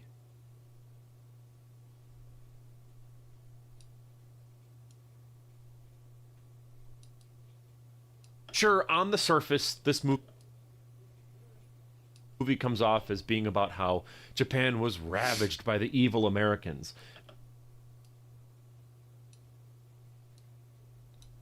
Yeah, okay. Now I know. Here we go. This is a good edit.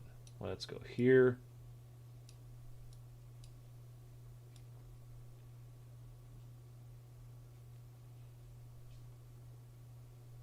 I really want like a good kind of city shot to kind of get this idea and like hammer it home.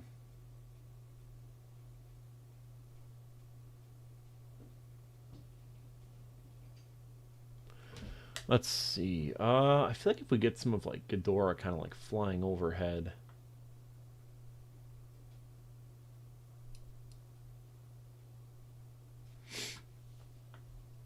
Yeah, I think that might be the move.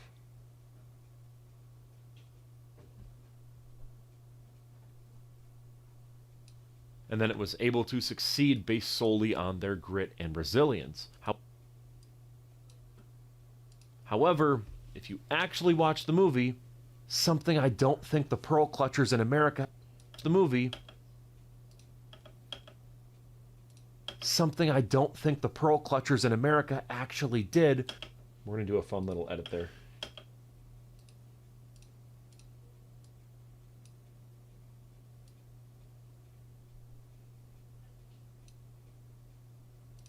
Here we go, audio... No, I don't think this is anti-American propaganda in any way. Like, it would be a funny... Something I don't think the pearl clutchers in America... Something I don't think the pearl clutchers in America actually did. Let's see. Retro vibe. I don't know. Would be a funny kind of like one to do. Something I don't think the pearl clutch... No, that sucks. What's this one? Something I don't think the pearl... Something I don't... Helium, what's... Something I don't think the pearl clutchers in America actually did. So stupid. By the way, man, thank you for coming out here to watch the stream. Really cool. Yeah, appreciate it. Super read. Something I don't think the pearl clutchers in America actually did. I don't know, would be a fun kind of like effect. Something I don't think the pearl clutchers in America actually did. That kind of works. Cool. And we're going to go video, retouch, and I just want this to be like black and white. I don't want this. I don't want you guys touching up my face. What? Is it basic? Is that where this is? Oh, adjust. That's right. Arkham Ghidorah, thank you so much, man. I really appreciate it. Movie, something I don't think the pearl clutchers in America actually did. You'll notice that the film's clutchers in America actually did. You'll notice that the film's tone oscillates between admiration for Japanese resilience and extreme discomfort with what that power represents. That ambivalence is what keeps the film from being cleanly pro-nationalist. The problem, though, is the film's execution. It undermines its subtext. The scene's music and framing feel triumphant when they should feel tragic and ambiguous. There's never any tonal guide for the audience. You don't get an indication that the filmmakers wanted us to read the moment with irony. As a result, with irony. Let's see, should I do a zoom? Yeah, okay, I can do a zoom in here. And then this can be like a slow zoom in.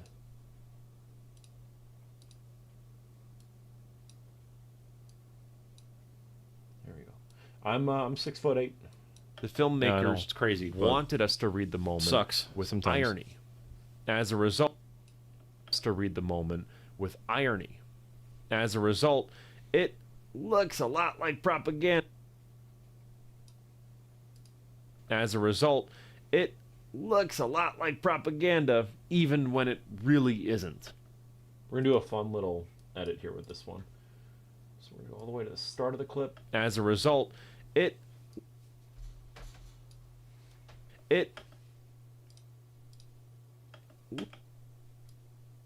I love doing this.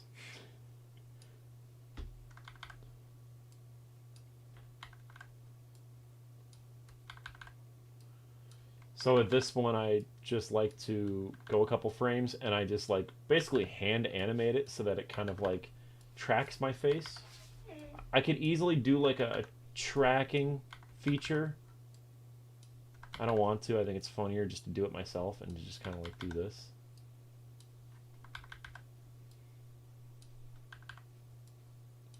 Because it looks so much jankier when you do it yourself.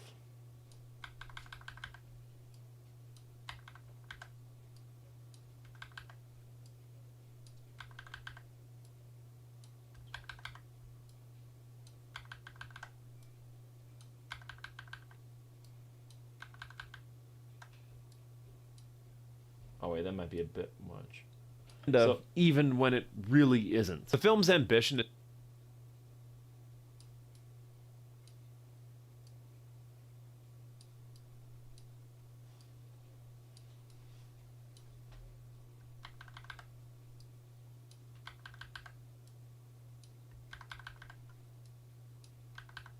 Yeah, okay, so here's how that's going to look. As a result, it looks a lot like propaganda, even when it really isn't. The film's ambition to tackle history, identity, and national trauma collides with the screenplay. The film's ambition to tackle history, identity, and national trauma collides with the screenplay. It lacks all nuance. What could have been a very powerful commentary on the burden of progress instead comes off as awkward myth-making. Looking specifically... Yeah, we're going to zoom in there. Okay, cool.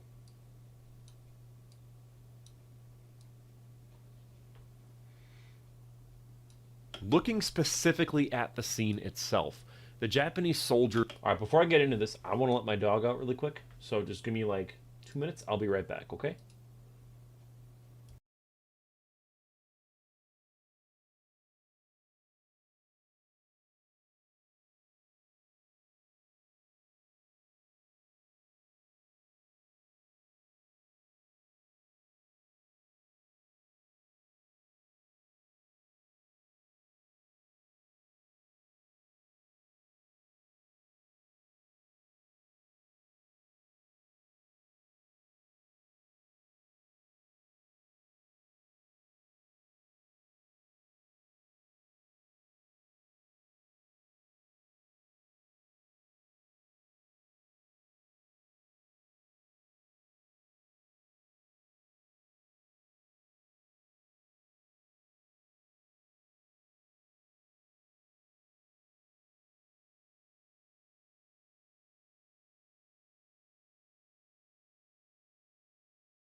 All right, we're back.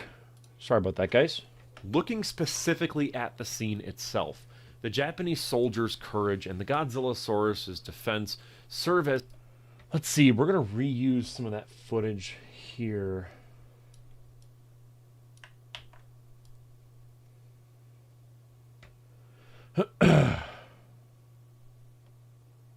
Being cleanly pro-nationalist.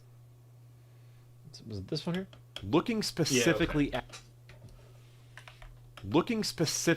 the scene itself, the Japanese soldiers' courage and the Godzillasaurus' defense serve as symbolic birth pangs of post-war Japan's might, when the creature later mutates into Godzilla, destroying the same soldier city decade later. Destroying the same mutates into Godzilla, destroying the same soldier's city decades later. It ultimately closes a loop. Japan's power, born from its wartime trauma, has now turned destructive. Closes a loop. Japan's power. Yeah, so I think let's get some footage of Godzilla destroying some shit and have that be what we show for that clip.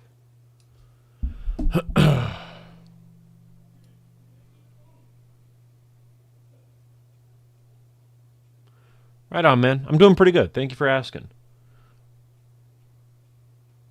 Let's see. I'm just trying to get a clip of Godzilla destroying some shit, maybe.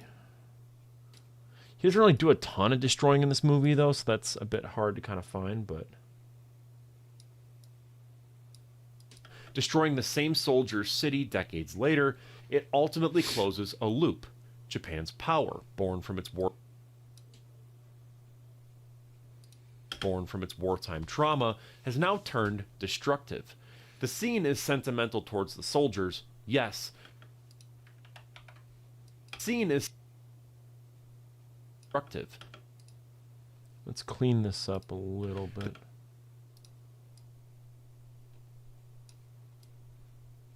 The scene is sentimental towards the soldiers, yes, but it's also tragic toward what follows from them. The salute, the swelling music, they are heroic, but a more... What follows from them. The salute, the swelling music, they are heroic, but Omori uses Shindo's later death at God.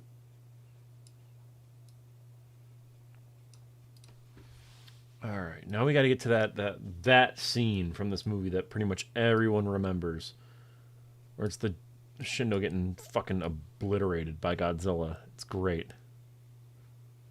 I believe that was near the end of the movie, if I'm not mistaken. Yeah, this is it.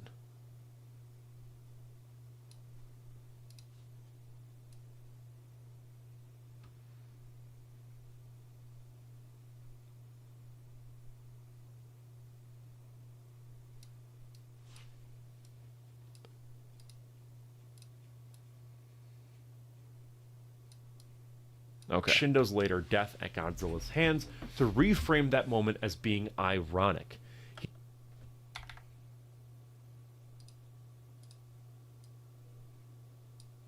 This is like a shocking scene, too. I think it works so goddamn well. Heroic. But Omori uses Shindo's later death at Godzilla's hands to reframe that moment as being ironic.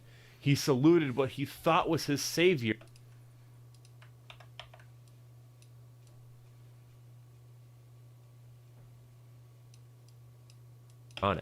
He saluted what he thought was his savior. Decades later, that same savior kills him because he didn't actually understand the situation. That's 8 minutes. That's maybe pushing it. Can I mirror and zoom in? I think that might actually be what needs to happen.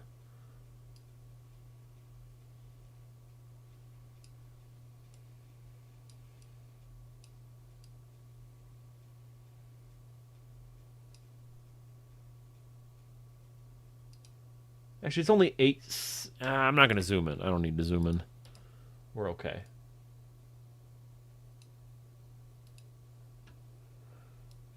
Yeah, it does look like he's emoting there, which is so impressive for Suitmation. It's crazy. Actually understand the situation. The film's own structure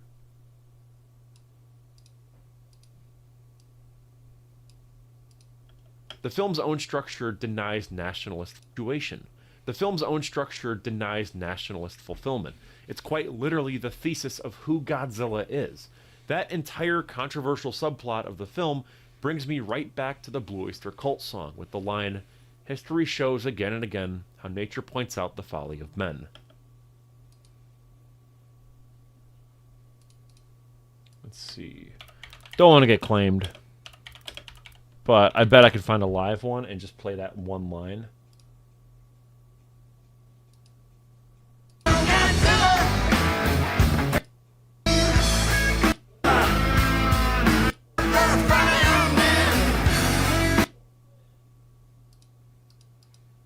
Yeah, we'll try to kind of chop it up, see what we can do. It's only a really brief section of the song, so I doubt it'll get claimed because it's like 4 seconds. We'll see though. We'll wait for this to be done downloading and then we'll give it a shot here.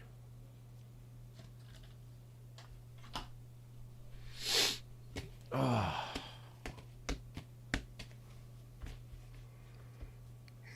It's crazy, by the way, because it's, you know, daylight savings kind of happened a while back, and you know, like it's 5:25 and it feels like it's like 9:30 at night right now. It's just bonkers.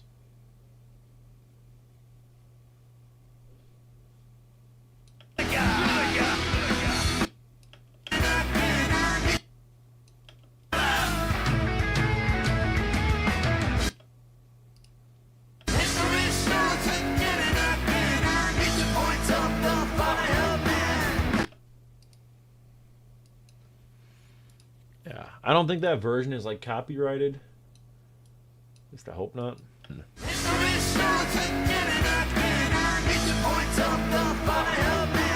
Despite all of that, though, this Nothing Burger controversy kept Toho cautious about an overseas release. The film didn't reach the US officially until Columbia TriStar's 1998 VHS pairing with Godzilla vs. Mothra. By then, the political debate had completely faded, and we were left with a rather bizarre Godzilla movie. To me, I remember watching this movie as a kid and finding the majority of it to be rather boring. But I think a lot of that has to do with how I actually watched the movie. Also, I think this might be the longest intro to any of my videos before I get to the plot summary. Like, we're almost at like the 10-minute mark, and I still haven't done a plot summary yet, which usually... it's about 5 minutes, maybe 4 minutes in, we're already like past the plot summary, and not the movie itself. You see, I didn't own this on VHS or DVD. Instead, I streamed it on Crackle. Now, I'm sure you're thinking, oh, whoop-de-doo, everybody streams movies. There we go, we can do a funny bit here. Thinking, oh, whoop-de-doo, everybody streams movies now, dumbass. But this was 12... Let's see here. We're going to go like this. Okay. Let's get a funny voice modifier on me. Can we go low? Oh, whoop-de-doo, everybody streams movies now, dumbass. What about Grumpy Orc? What's Grumpy Orc? Oh, whoop-de-doo, everybody streams movies now, dumbass. Sure, why not? It's so stupid. I love it.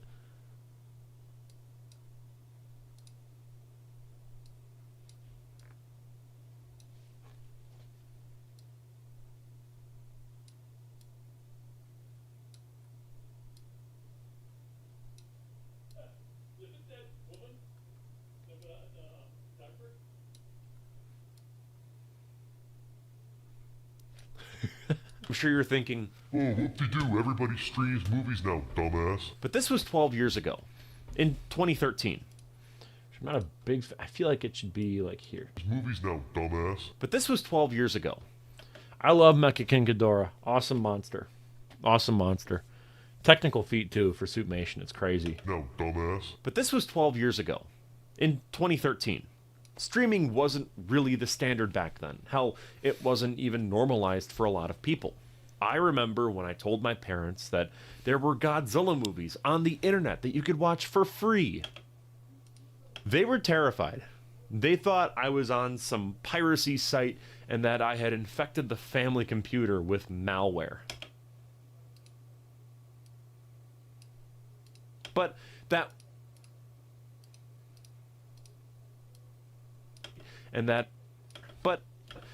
wasn't the case. Crackle is defunct now, but I used to use that site all the time back in the day. I can't believe that Crackle's not They had a around. good chunk of the 90s and 2000s Godzilla movies. In HD, no less. It is nuts, because it's like, I think Crackle could have stuck around if they just did a better job of, like, having a site that actually functioned. Yeah, like, you can't even find, like, way back stuff.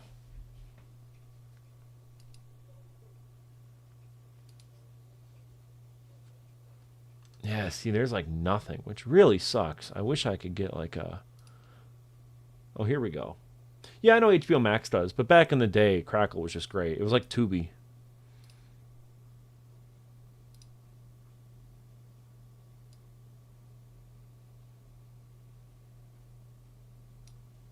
I can't stand Ebra Horror of the Deep.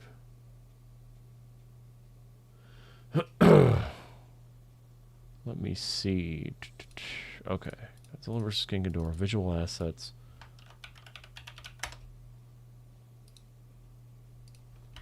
Alright. Let's add this in. The only downside was the ad all the time back in the day, since they had a... When was this post? Oh, 2024.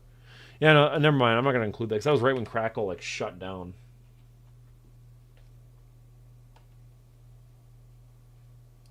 In HD, no less. The only downside was... No less. The only downside was the ad breaks. At times, you would get commercials every 10 minutes or so, and they would last around 5 minutes. As a result, the viewing experience wasn't the best. You didn't have to pay to use Crackle, at least at that point. It was just watch it for free, kind of like Tubi. But I'm convinced...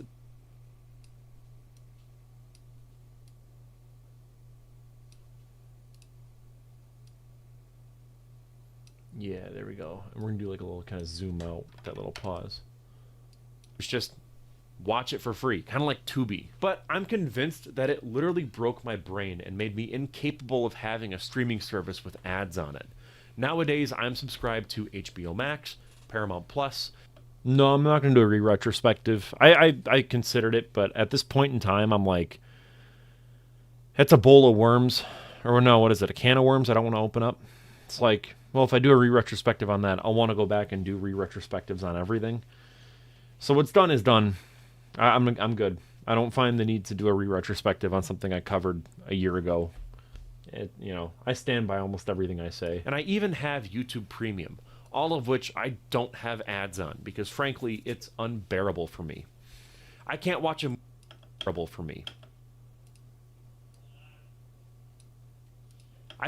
movie with ads. I think this attitude was completely shaped by me watching Godzilla vs. King Ghidorah on Crackle and having to spend double the time staring at a computer screen because the ads were so constant and so frequent.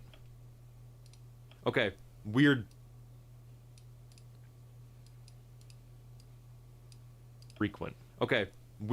boomer unk status rant about old defunct streaming services aside, I actually only saw this movie maybe once or twice growing up because I didn't want to have to sit through constant ads. So I didn't really own it on physical media until about 2 or 3 years ago. As a result, I really don't have the same emotional and nostalgic connection to this movie that I normally would otherwise with films like Godzilla vs. Space Godzilla or Godzilla vs. Destroya. I feel like they did a Godzilla movie in the snow. Wasn't that part of... There was like some Mothra movie, I swear, was set in the snow. I could be wrong, but... Versus Destroya. I did have a Bandai King Ghidorah toy that was... I'm going to have to pull up that video. Yeah. I did have a Bandai... -0. I'm excited for the movie for sure. I think it's a neat title. I don't know. I think -2 could have been cooler. I had people ask me if I'm going to make a full-on like video covering that. It's like, what do you want me to talk about? It's a title. Like, I had people genuinely being like, you need to make a video on this. It's like, no, I don't. There's no, this isn't really news. It's just a title confirmation. But it's a neat title nonetheless. I'm just not one of those channels that like clickbaits into like, well, here's the title revealed for -0, and we're gonna spend like 5 minutes beating around the bush, and then finally you'll know what the title is by the end of it, even though you already did. Anyway, subscribe. I'm not that, and I want to move away from ever being that for sure. Because I've made some videos in the past where it's like, here's everything we know about Godzilla x Kong: The New Empire, but it's like, I don't know, it's not me.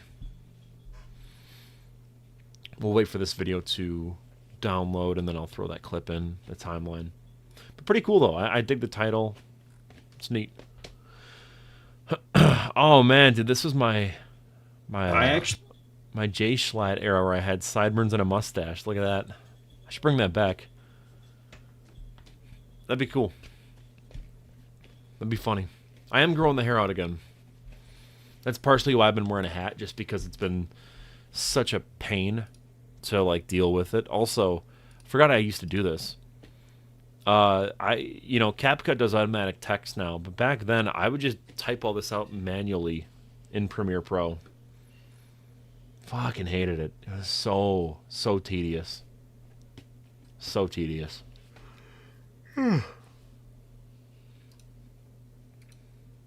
Alright, should be done by now, I would assume. Nope, it's getting there. Oh, man. Yeah, I'm not looking forward to covering Godzilla vs. Mothra, The Battle for Earth. Not at all. Same with Godzilla vs. Mechagodzilla 2. Those are ones where I'm, like, actively dreading it. It's just, it's, like, such a pain. I really don't want to have to sit through those again. Yeah, so here's kind of, like, the progress of where we're at. Obviously, Godzilla vs. Ghidorah is recorded. It's filmed. Godziland is written. Mothra, I have to watch and write this. And then, yeah, here's kind of where we're at. So, the project is 56% or 55.56% finished, which is nuts to think. This thing will be as long as it is. It'll be like a 14, 15, 16 hour long video. It's ridiculous. It's crazy. I honestly think when I finish this series, I'm going to take a long break from YouTube. Honest to God, I think that's going to be what I end up doing. Just as like a way to like factory reset myself. Otherwise, I'm just going to like go insane. You know, I think putting out a 15, 16 hour long supercut of all like 3 years of my life's work, I think is good enough to where it's like, you could take a break for a bit, dude. What is it? What's the one Thanos quote again where he's like, I rested. Like, that's going to be me on a farm, just like resting, where it's like, okay, I finished the Godzilla retrospective series. I can rest now. I did have a Bandai King Ghidorah toy that was modeled after his appearance in this movie, but that's really the only connection I have to this film. Regardless. For channel members, by the way, I was talking about this, I think, in my last live stream. I really want to do it. First off, I'm going to be doing more podcasts, for sure. Just a matter of finding the time for it, for sure. But the other thing is, I really want to do a year in review podcast episode where I go over everything on the channel, everything we made, kind of talk about it. And kind of at the end, or maybe at the beginning, I don't know, go over like, okay, in 2025, we had this many views, this many subscribers, this many watch hours, and here's how much money we made. It's kind of like you guys are like the shareholders, if that makes sense. And then you get an idea of like what we're putting in and then what we're actually making. Going over all the expenses. I think it'd be kind of cool. Because I don't hear a lot of YouTubers talk about how much they make unless they're like bragging, and this would be more just like, well, here's how much I make. If you're curious to know that information. But that's going to be members only for sure. But just a thought, I am for sure going to do that. That's really the only connection I have to this film. This movie. But that's really the only connection. Regardless, I do remember there being some fantastic special effects and some really bizarre storytelling choices in the sci-fi department without wasting any more without wasting any time, without wasting any I did a couple takes of this. Without wasting any more of your time, this is 1991's Godzilla vs. King Ghidorah. All right, wonderful. We are at that point now where it's like, okay, we're through the intro. 10 minutes. It's a 10-minute intro, which is just crazy. So let's find a clip of Godzilla roaring, maybe, and that might be a solid place to kind of...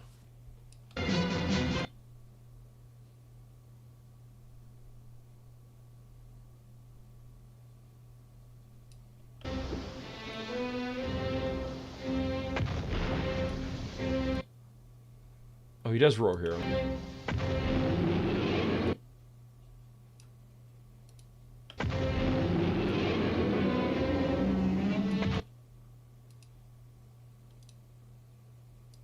Sweet, sweet, sweet. Yeah, I'm going to be going to G-Fest next year for sure. I actually I reserved the hotel tickets and everything, so I'll be actually staying the whole weekend. Because I know that last time I was there, I was only there for a day. And everyone was like, oh, I missed you. I really wanted to, meet you and all this stuff. And it was kind of like, oh, yeah, oops. I was there on the last day for like 4 or 5 hours. And it's like, I could probably be there longer for sure. I'd love to host a panel. I really want to reach out to them and, see if I can do that. That'd be cool. In 1992, time travelers from the future arrive in Japan, claiming Godzilla will soon destroy the nation. I don't know what I'd do the panel on. Zeth and I were kind of chatting about that, trying to figure out, make it like a collaborative thing so we can kind of bounce off each other. But yeah, I wouldn't go to the hotel food. Even though I think it's included. Maybe it isn't. I don't know.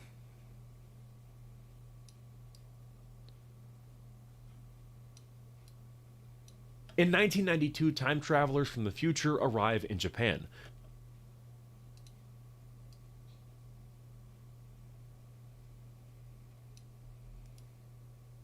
Claiming Godzilla will soon destroy the nation. They travel to World War II. Oh yeah, right on, man. Totally. Yeah, so me and my girlfriend are going to be there the whole weekend. And then Joe, who was actually just on the stream, he might stop out on Sunday. I don't know. Because I know he likes going to G-Fest, but he's probably not going to be there the whole weekend like I will. Because in case you couldn't tell, he's not like the world's biggest Godzilla fan in the entire universe like I am. But, he still appreciates it. So that's why he's not going to stay the whole weekend. But me and my girlfriend will for sure. Yeah, got to check out Dojo Studios. Every time I'm there, I feel like they're always like, they're striking. Like they're like taking stuff down. And it's kind of like, oh man, I missed it. So I'll have to like kind of schedule that out and figure out a good time. They travel to World War II era Lagos Island, teleporting a dinosaur.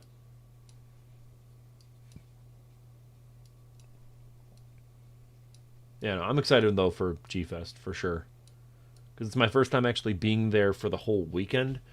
I've been going there since like 2007, but not for a whole weekend.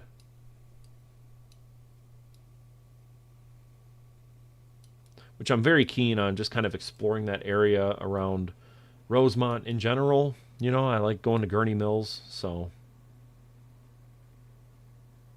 be neat. Teleporting a dinosaur before it can mutate into Godzilla. But they see... So I had someone in chat earlier. I doubt they're still here. Maybe they are. I don't know. They asked me about copyright and what I do to avoid it. Because I was talking about Godzilla versus Biollante and that retrospective and how it got claimed and how I was like, that never happens to me. And they were like, well, how does it never happen to you? What do you do? And the reason being is like, well, look at how much footage I've been using. It's like 2 seconds, 2 seconds, 3 seconds, technically 4. 4, 2, 3, 4. Like you cut around and you keep it under like 5 seconds, 6 sometimes, but like you want to keep it under 5 seconds, you will never get claimed as long as you're using different, takes and whatnot. Like if you're really moving around a scene and kind of chopping stuff up, you'll never get claimed. That's my secret. The Biolante one I did not edit, so maybe if I double checked, I'd probably be like, you had this going for a bit too much. Maybe that's what did it, but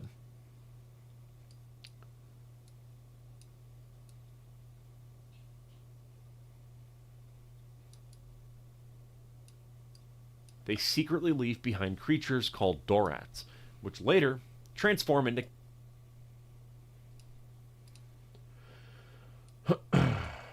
I already made one. I already made the Evangelion retrospective. It's like an hour long. It's up on the channel. You can go check it out right now if you want. Which later transform into King Ghidorah. When Ghidorah... It's one of my favorite videos that I've ever made, the Evangelion one. I'm so proud of it. Transform into King Ghidorah. When Ghidorah attacks...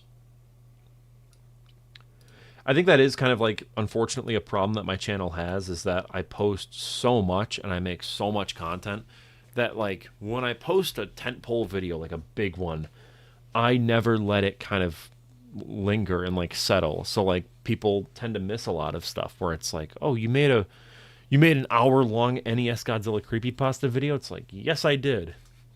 And, like, not that many people saw it. And, like, same with, the Evangelion one. It's kind of like, man... Maybe if I posted that on like a Friday and then just like didn't post for a week, it would have gotten a little bit more traction. I don't know. When Ghidorah attacks Japan, a new Godzilla emerges.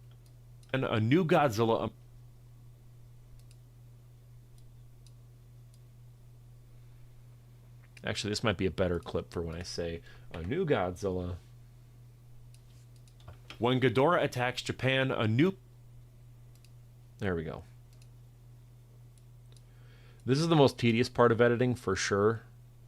Having to deal with, like, finding the right clips for the movie and, like, bouncing around. I actually used to outsource these parts of my review for a while. I just go on Fiverr and find someone and pay them, like, $5 to do it.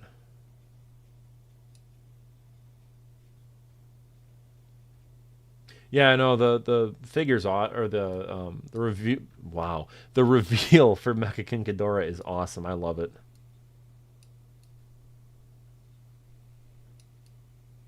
New Godzilla emerges from nuclear radiation to confront him. The monsters battle across...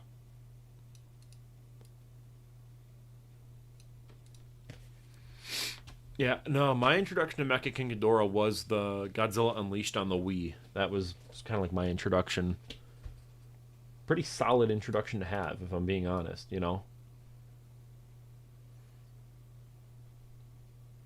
Okay, so now we got to get to their fight. I'm not too sure. I've definitely had thoughts of like a season 2, but I'm also kind of like, I don't know. I'm really hard set on finishing this retrospective series, specifically, the 90s movies. So it's like, I'll wait until I finish up this kind of era of the retrospective series, and then I'll kind of maybe go into more pitch videos and whatnot. And, like, I'm also working on the Gamera video, and the one on the Heisei trilogy, it's 19 pages. The script is so long right now. It'd be out way sooner if I didn't keep writing. The monsters battle across Hokkaido and Tokyo, leaving cities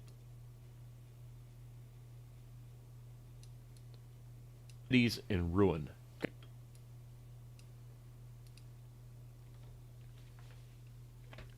But yeah, I don't know if I'd include Baggin or not. I did include Baggin for one of my pitches. I can't remember off the top of my head, but yeah.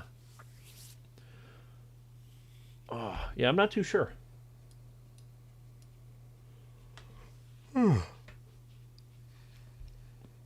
Yeah, it was the Toho one.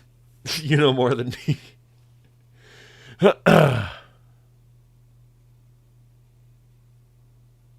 I want to get the shot of him. Like, oh, there we go. Yeah, that's what I wanted. Like, shoots off Ghidorah's head. It's so nuts. Godzilla kills Ghidorah, but in the future, Ghidorah is resurrected as the...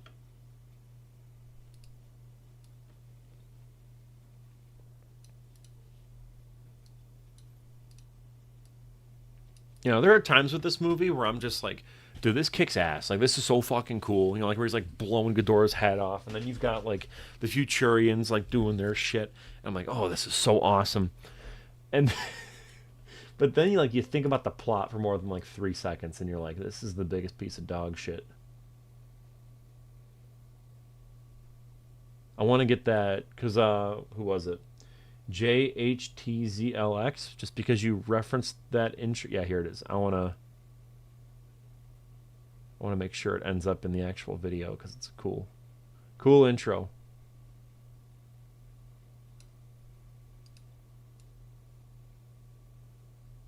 Yeah, this movie just has like aura. It's the only way I can describe it. There's so many hype moments. It's crazy. The cybernetic Mecha King Ghidorah and returns to the past to fight Godzilla once more.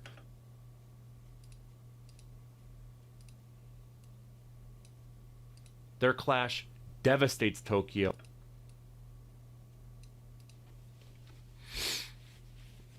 Yeah, this movie rocks, dude. I love it. I'm also doing really good on time right now because I'm hoping to go to bed by 8 my time, and it's 5:50 here, so it's like I bet the analysis portion I could probably fly through that. So this might be up for channel members tonight. That'd be really cool.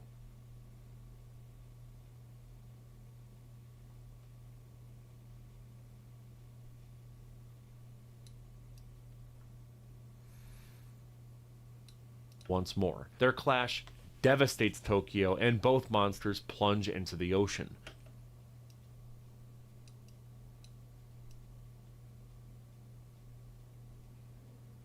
That's what I wanted. It was right there. Godzilla once more. Their clash devastates Tokyo, and both monsters plunge into...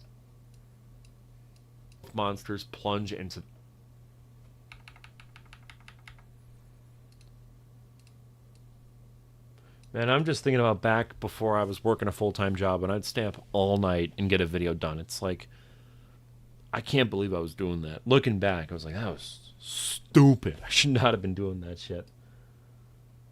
This is just so much better. Kind of pacing it out. The goal originally was, oh, I'll just get this video done like throughout the week. And then I kind of looked at the time, and I'm like, I bet I could do an editing stream and get this stuff done.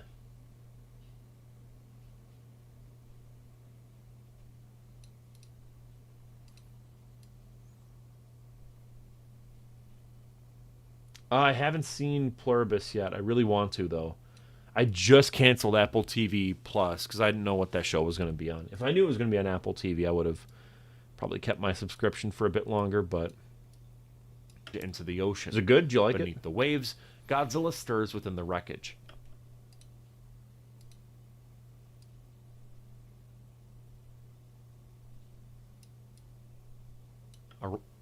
Alive and roar.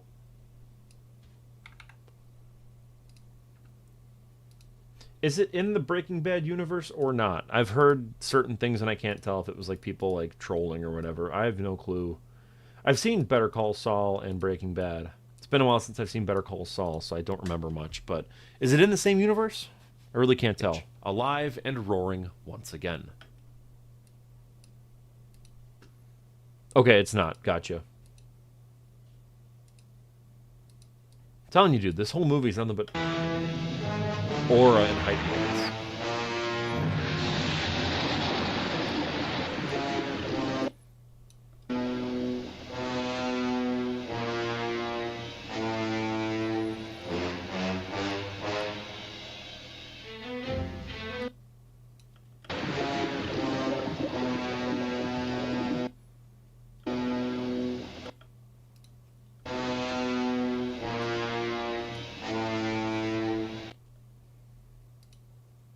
Yeah, there we go. That's cool.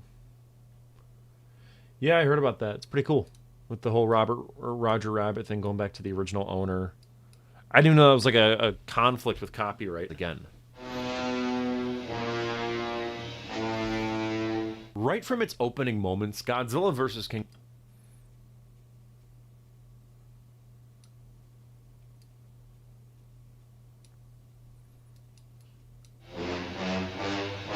Right from its opening... Right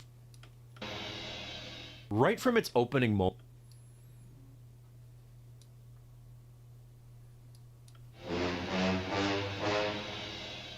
Right from its opening moments, Godzilla vs. King Ghidorah positions itself as a safer and more traditional entry in the Heisei era. The film I didn't really... So here's the thing with all my stuff. I think I've said this before.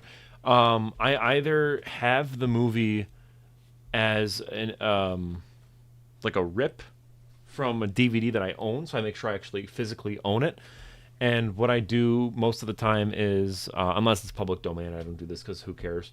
But I rip it from the DVD, and then when I'm done using it, that specific movie, delete the file, just so that it's kind of like plausible deniability in a way. But yeah, so I do have the whole movie on file for this specific thing, and then anytime in like, so like if I do a video, you know, we'll say like if I do Godzilla versus Space Godzilla, and I reference back to this movie, I'll just look through this retrospective for a clip and then just like use that clip. So like if I want like this right here, you'll probably see this clip specifically turn up because I already used it in the video, as opposed to just ripping the whole movie again just for that one purpose.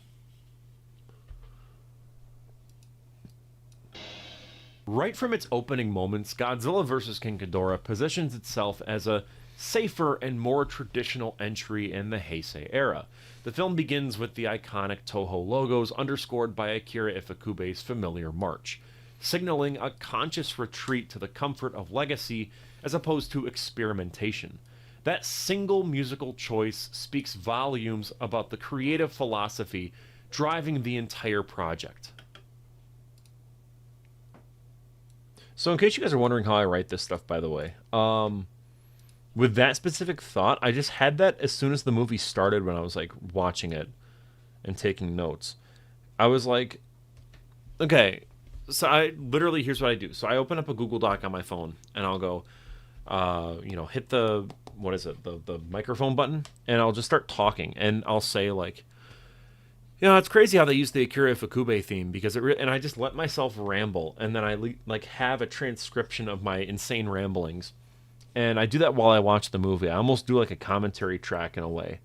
And then once the movie is over and I'm in the writing process, I go through those notes and I find my points that I was making in the ramblings and going like, that's a decent point. Let's take that and flesh it out. And with this, it just so happened that the first note that I made was about the Ifukube theme and how I'm like, this is just their way of retreading the prior movies. And it kind of is emblematic of the whole movie as you know, the way it is.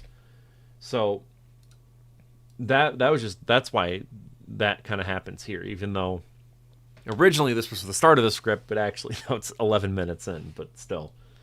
The entire project. After Biollante bombed, Toho clearly wanted a more conventional crowd pleaser, something recognizable and bankable.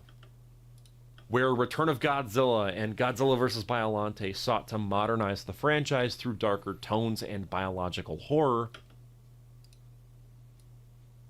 it's efficient for sure, but it's also like, it's totally why I can release as many videos as I do. That's the truth of it. I just remembered I can't really show much from Biollante, so we'll show some stuff from Return of Godzilla.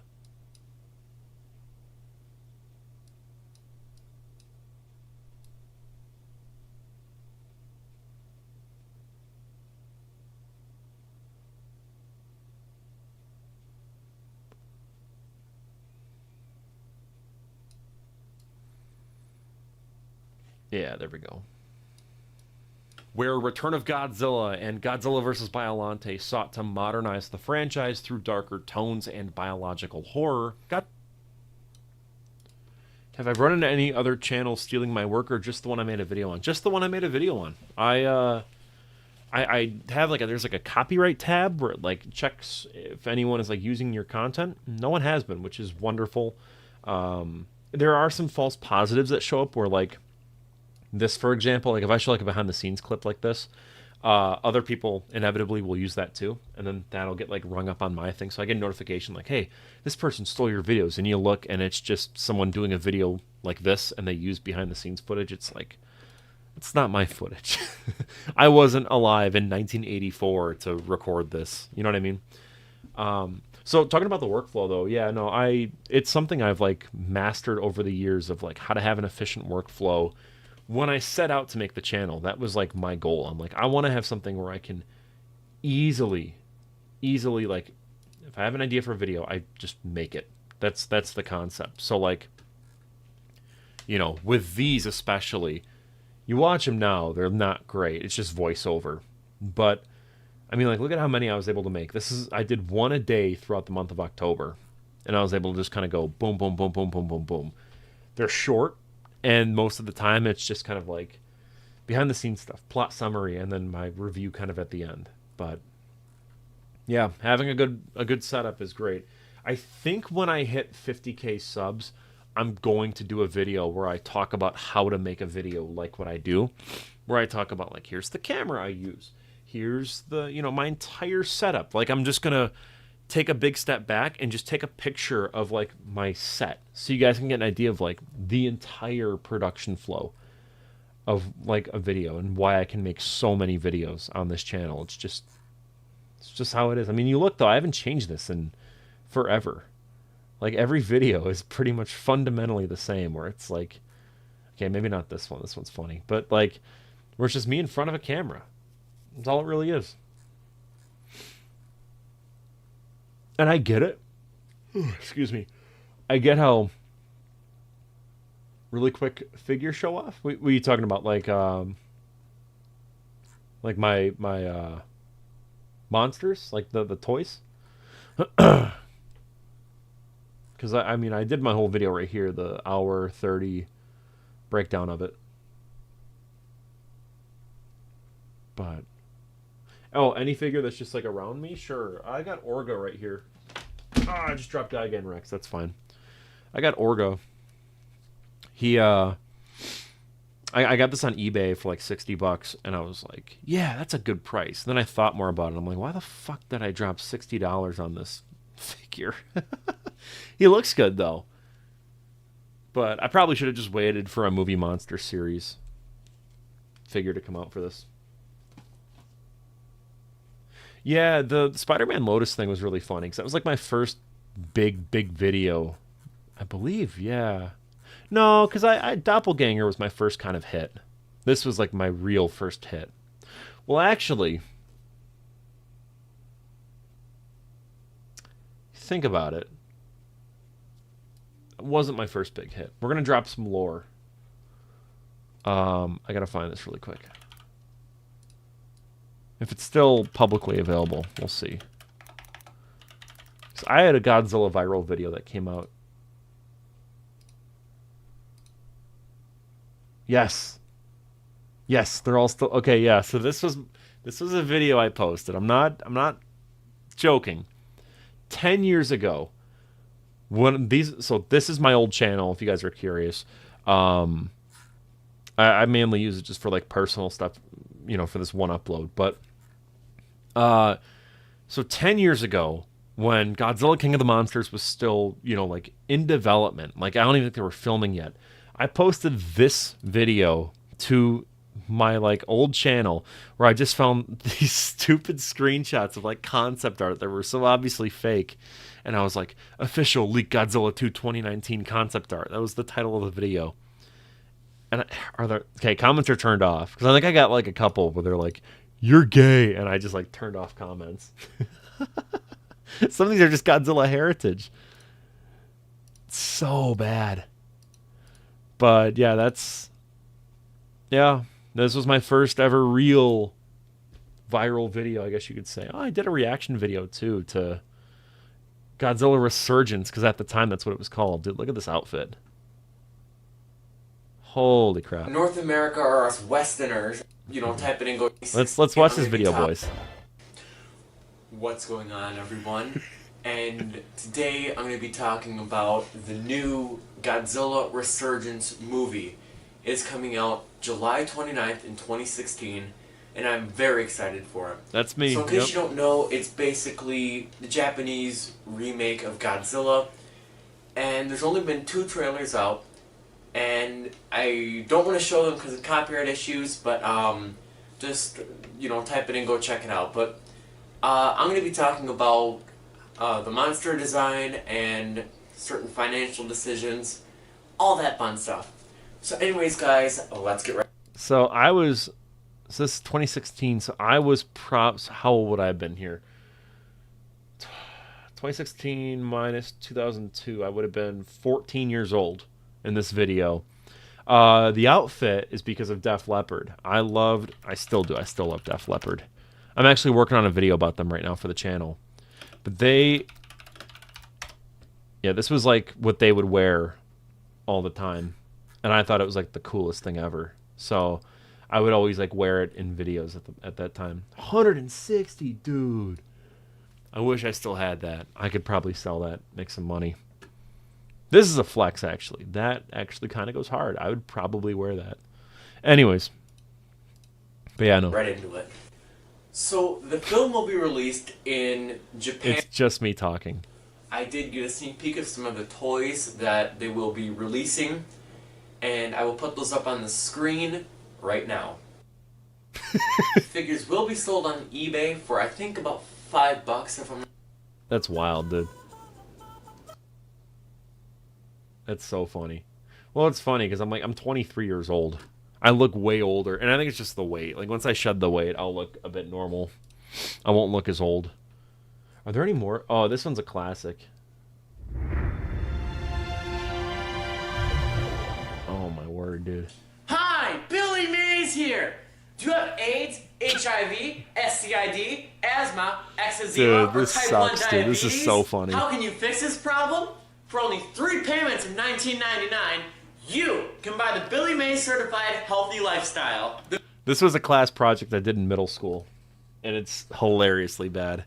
I love it, though. But yeah, this is an old channel. If you guys are wondering, I know that there's, like, other ones. Nah, is there a playlist? Yeah, there's these videos where I did, like, a Filthy Frank type of show. Did you know that if you play Pokemon Go, your kids will just die immediately, alright? This is lore for another day. We'll put it that way, guys. We'll put it that way. This is lore that I refuse to elaborate on. Wait, where's Little Bit? This will be a video. We'll talk about all this later.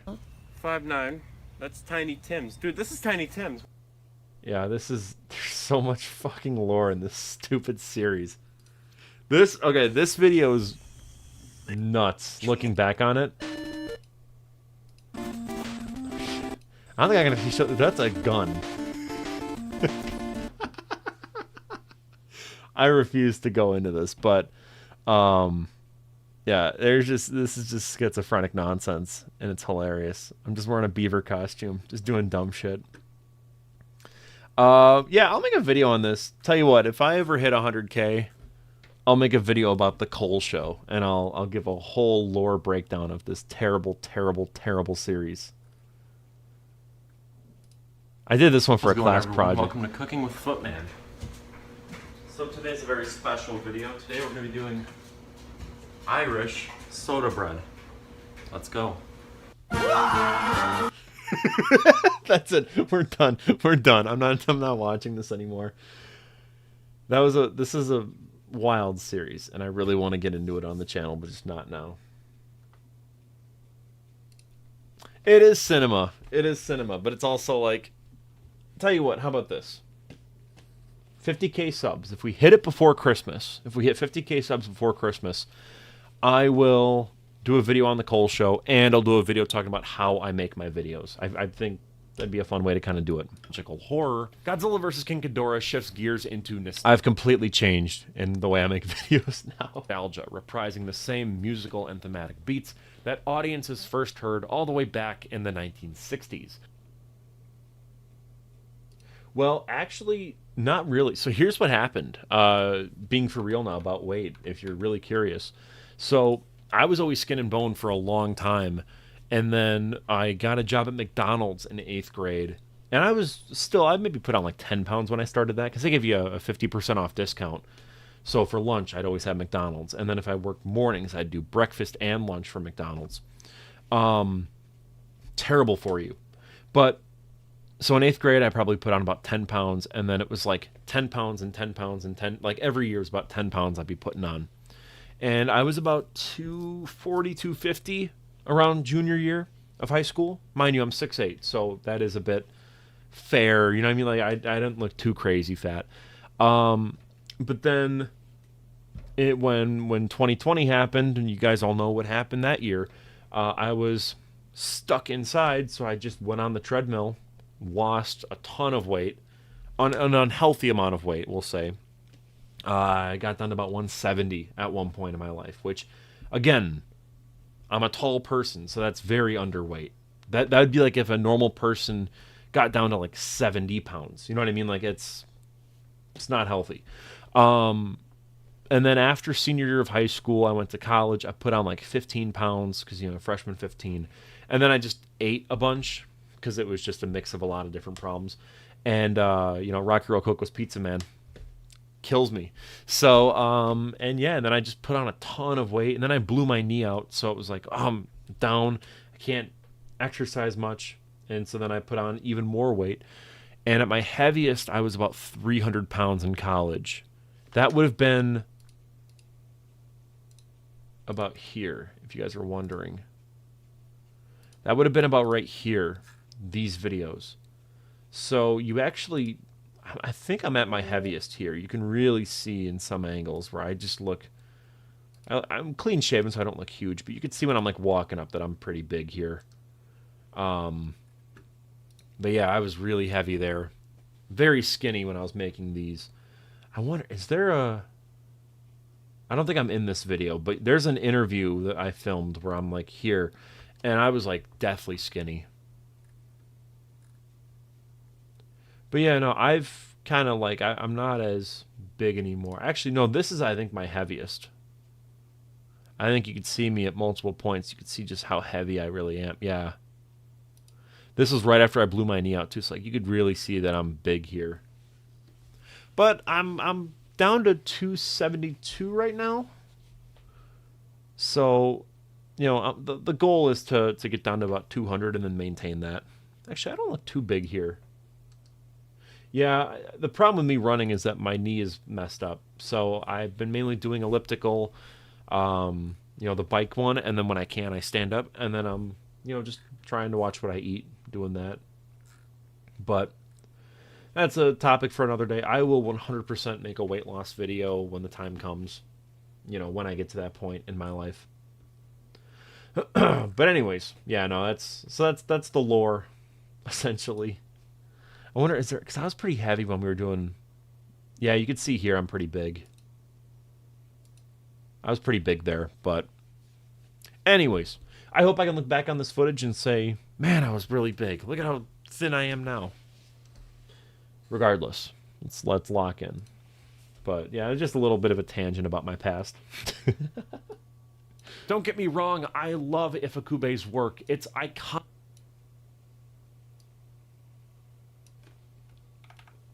No, that's 100%. My thing isn't really sweet stuff. I just like snacking, and I don't know how to like regulate how much I put in. So like, you know, I'll eat like, well, here, I get these at Costco. So once this box is gone, I'm gonna stop eating it. But you know, when this box is on, I'm done with Cheez-Its. But you know, I'd have like 7 of those just in one sitting, just while I'd be like editing a video. And these are what? How many calories are 210? So you do the math. That's 1,400 calories right there that I'm putting in my body.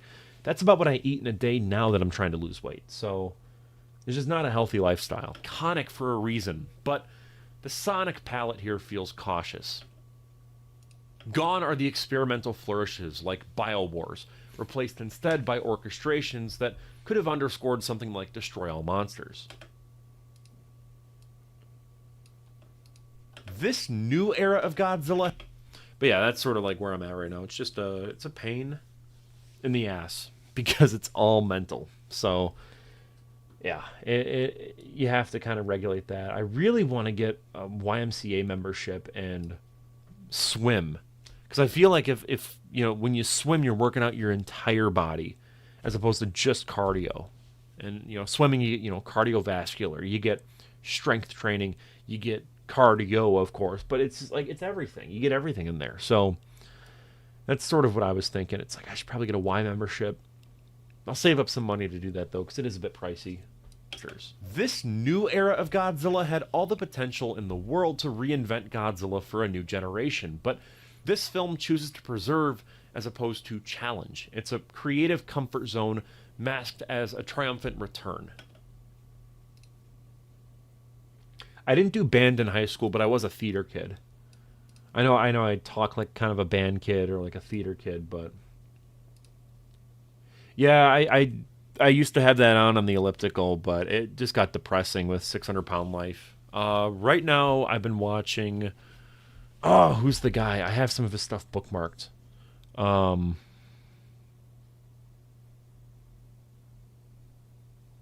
me find it. Sorry, guys, 1 second. What's his name? The Cog is dead? Is that? Yeah, that's the guy. He has like a weight loss channel, and I've been watching a lot of his stuff. Like he went from like 310 pounds to 180.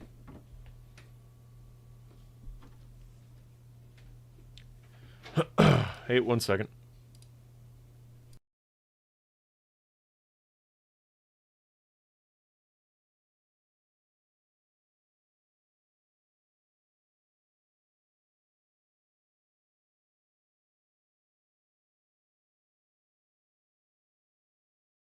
Sorry about that, guys. Let's see.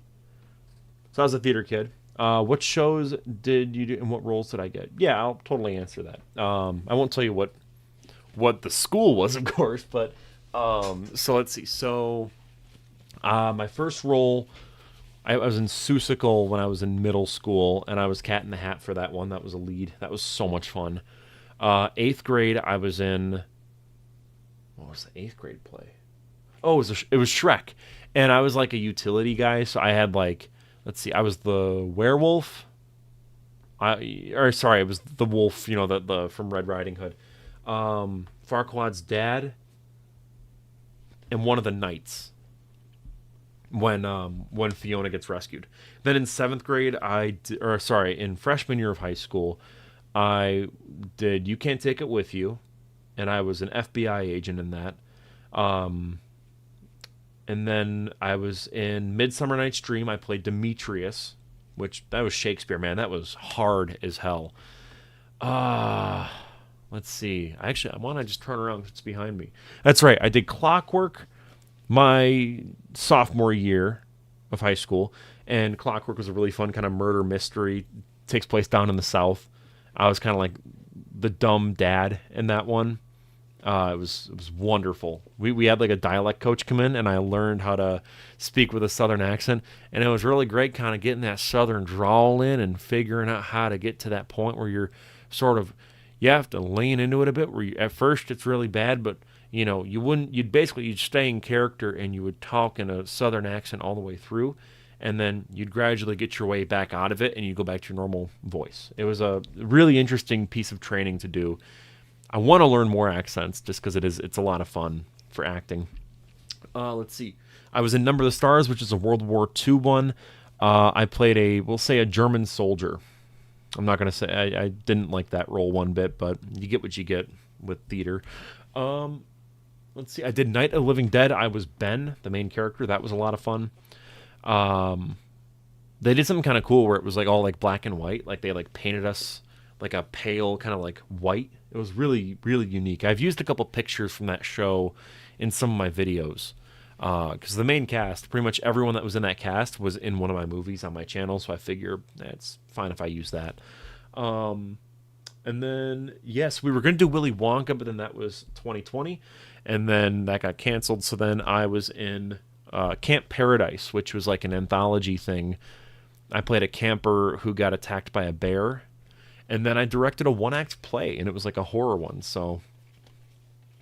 But yeah, no, that was That's kind of the history of it. And then when I got to college, I was like, yeah, I'm done with acting for a bit. I'm going to stick to YouTube and radio.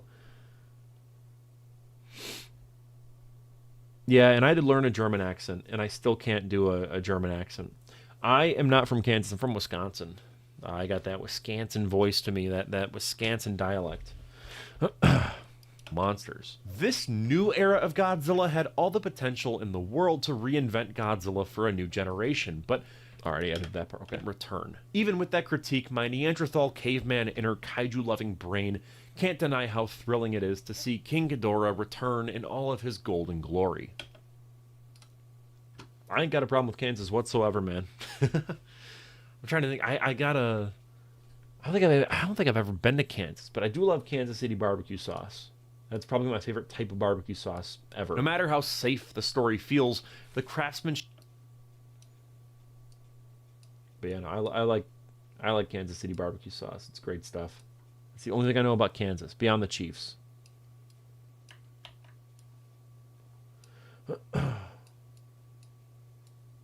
That night, isn't Superman from Kansas? No matter how safe.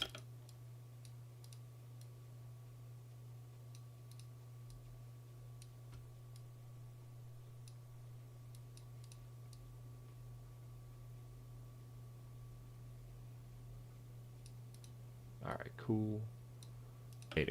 Each head.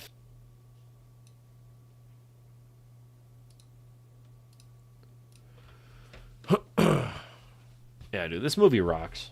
I love it. I am gonna actually wrap up the stream at like 6:30, I think, just because I do want to kind of watch some football and kind of wind down for the night before I gotta go to work in the morning. But don't worry, that's not for another like 10 minutes. I'm gonna get some more editing done.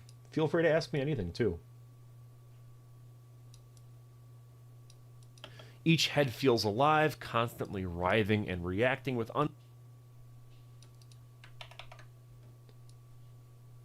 Hardest part about editing for me is whenever I'm dealing with footage that I can't like cut to. Okay, let me rephrase. Anytime I can't, like this here. Let me just show you. Sorry, this is the best way to just explain it. So when I do like the plot summary segments, I know I can't just cut to myself, and it's like, okay, I have to cut to an asset, and I have to make sure these are all under 5 seconds. You know, most of these are like 2 creatures called Dorats. Like we go through Later, here, it's like okay, one after the other, after the other, after when the other. Ghidorah attack. That's where it gets tedious, especially when you got to go through a whole movie, and then you have to worry about copyright. Anytime you use a clip, it just gets tedious, and that's really what I hate. That's why a lot of this stuff is just me talking, because it's really easy to edit that stuff together. That's what I hate about editing personally. It's why I've actually offloaded a lot of the retrospective stuff so far to editors, just to kind of get that off my back so I can focus more on just like filming. Live, constantly writhing and reacting with unsettling independence, giving the illusion that these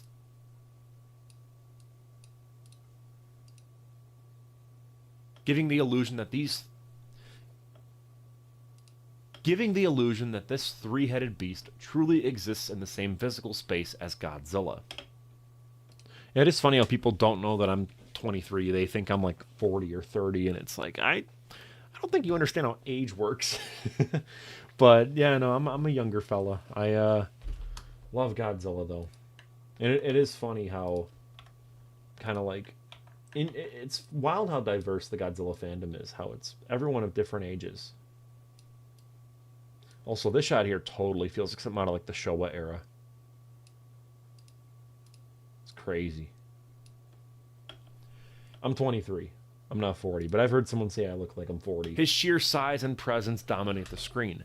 Whether he's gliding through the clouds or towering over a miniature cityscape, the visual effects team pushed the suitmation craft to its technical peak, and it shows. Later, when Mecha King Ghidorah, it shows. It's an older property, but it's a relevant property. You know, like, you don't see many kids nowadays talking about Star Trek. You know what I mean? Like, I can't think of the last time I heard someone talk about Star Trek and, you know, like, be really passionate about it. That's, like, 10 years old. Like, I haven't seen a kid trick or treat as a Star Trek character in, like, forever. You know what I mean? Like, I don't know. But with Godzilla, because it's relevant, I don't think the franchise's age plays much of a factor.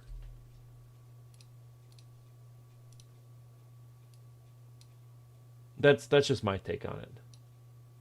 And Star Trek 2 is timeless. I just think right now it's in the wrong hands. It's in the hands of people who don't understand it, much like Star Wars. I think it's the same thing. And it shows. Later, when Mecha King Ghidorah enters the picture, the spectacle reaches another level entirely.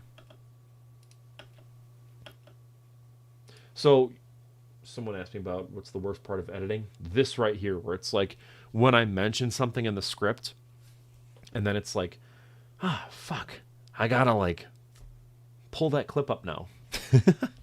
What about Ultraman? I don't know. I think a lot of people in the kaiju fandom know and love Ultraman, but I'll say it this way: with views, especially on YouTube, views are a good indicator of how popular something is. You know, like I've made videos about topics where it's like, you know, what was I thinking? You know, so like a good example of this is like when I made videos about Superman. It was right before the movie came out, super popular. Of course, these videos were popping off like crazy. Not at all surprising. But then when my dumbass makes videos about like, I don't know, Mortal Kombat Annihilation, when no one's talking about Mortal Kombat right now, it's like, yeah, why did I make these? But it's because I filmed them and I was just kind of like, I should probably get those videos out. I still have Mortal Kombat 2021. That retrospective is filmed and ready to go. I just have to edit it. But yeah, no, when I did my Ultraman video, did it get much attention? I can't remember. 4.5K. So it did fine. To me, that's fine. But yeah, no, that's... Are they new ones, or are they, like, re-releasing some of them? Because that'd be interesting for sure. Because I think I got one from the library and I wasn't a fan. This is back in 2013. I don't really remember it much. It is new ones. Okay, cool. Yeah, I've got some Pacific Rim videos planned for next year. I'm going to cover them in February. Maybe sooner. I don't know. Like, if I can lock in and get all the Godzilla Heisei ones done, you know, like, if I can get all these done before, like, mid-January, I'll be a happy camper. So, we'll see what happens. If that happens, then I can kind of post stuff whatever, you know, whenever and whatever.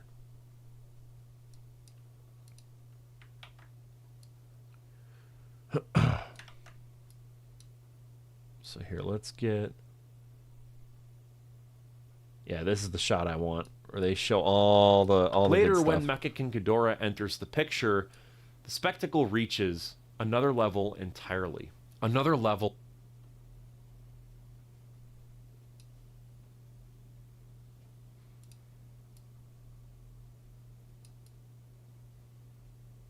I want it here where I go another level entirely. There we go.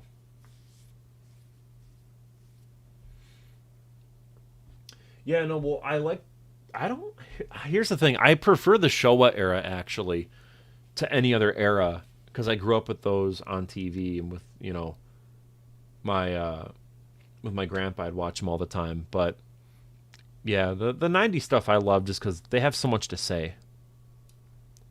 Also, so to address that, so it's crazy how the adult standard has changed so much where people can probably display figurines in their room. Yeah, what's funny about this is that there's several things I'll talk about with my room specifically. In my older videos, if we go back, I didn't have anything on those shelves. It was a blank shelf. Or if there was something on there, it'd be like pictures. I'll show you what I'm kind of talking about here. Am I on camera for this one? I don't think I am. When did I start? Here we go. The lighting is horrible in this. So... in the background of this, there's a picture of me and my girlfriend right there. There's a giant water bottle, it looks like right there. A TV remote. And then it looks like a family picture there. And that's it. That's all that I had kind of in my background. And then after I made that, I was a little uncomfortable about having pictures of my family behind me. Because it was like, I don't like that. They're out of focus enough in the video to where I'm like, I don't want that in the video. But like when I do like this one, for example, you could see that there's nothing behind me. There's not just TV remotes, Slinky, and a baseball. That's it. Because I was like, I don't want anything behind me. I would actually, that wall used to have a ton of family pictures behind it. And then I took it all down because I didn't want that stuff out there. Like, I wonder if in this one, no, that's a blank shelf one. Maybe it's this one. I remember there was a video where I had all my family pictures behind me. And in retrospect, I was very uncomfortable with that. Nope, empty shelf. But there's Dino Tank right there. So, and that was a Squishmallow from my girlfriend. But you can gradually see, though, in my videos, the figurines start to slowly appear. So right here, I'm pretty sure my shelf is... Oh, yeah, it's like gradually here. Let's see.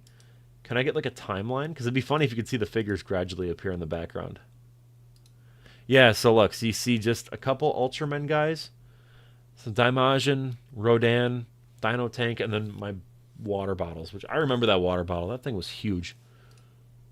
So then you can see here in the next one, there's a lot more figures kind of coming in. What about this one here? My Gus Van Sant video. I'm really proud of this one. Yeah, so there's like, you can see really more of like the full kind of thing. I have my AirPods box there for some reason. But eventually, as time went on, I packed it more and more, and I'd get comments where people would be like, "Oh, were you like a little kid or something? Were you like a pedophile?" And it's like, well, no, I just like Godzilla figures. I think they're cool. And that was sort of like where that started. Like, yeah, right there, you can see it's about that half and half kind of look again. But anyways, you make up. I'm not at all defending myself. I'm just saying, like, I've gotten comments where people were like, "Why the fuck do you have shit behind you? Like, what are you, gay?" It's like, no, I just like Godzilla toys. I think they're cool. But yeah, I don't know. It is funny how like you look at like the 40-year-old virgin, and like that's like the whole joke. It's like, oh my god, he's got toys throughout his entire house. Meanwhile, my girlfriend does not care one bit. Yeah, I don't know. It's also like, I don't know. You're looking at, you're on a Godzilla channel. You know what I mean? Like, you're mad that someone has Godzilla toys on their background. It's such a weird thing to be upset about. I don't care, though. It's funny. It's more like, it more or less comes from me being, like, baffled by that concept of, like, why do you care? It doesn't bother you. Let's argue, by the way. I will bring this back. What got me interested in doing film? A lot of things. Actually, one of them is, in fact, the Gus Van Sant trilogy of death. That's definitely one of them. This video right here. I'm so proud of it. It popped off, actually. But, yeah, no, I don't know. I think it just kind of came from, like, that urge to create. You know what I mean? Yeah. Anyways, let's see. Where am I at with this video? Because I might want to kind of cap it off here. Entirely. Another level entirely. The metallic wing. It's everything you'd want. The metallic wings, the blinking lights, the controlled chaos. It's everything you'd want out of early 90s tokusatsu excess done right. Even the secondary designs carry a... Yeah, so I'm going to just quickly put some clips together, and then I think I'm going to call it. Favorite indie show or film? Let's see. I mean, I've been watching a lot of Smiling Friends, if you can call that indie. Maybe I wouldn't, but... yeah, Smiling Friends is what I've just been watching lately. But in terms of, like, indie stuff, Squid and the Whale, I love. I'm trying to think of, like, recent stuff I've seen. Beyond friends of mine that make indie stuff. Because I could list their stuff off all day. Let's see. Where's some indie things I like? Operation Avalanche is a great indie movie. I love Hundreds of Beavers. Man, I gotta think. It's been a minute since I've like really thought about indie stuff as like a genre, or I guess it's a medium, but like as a genre.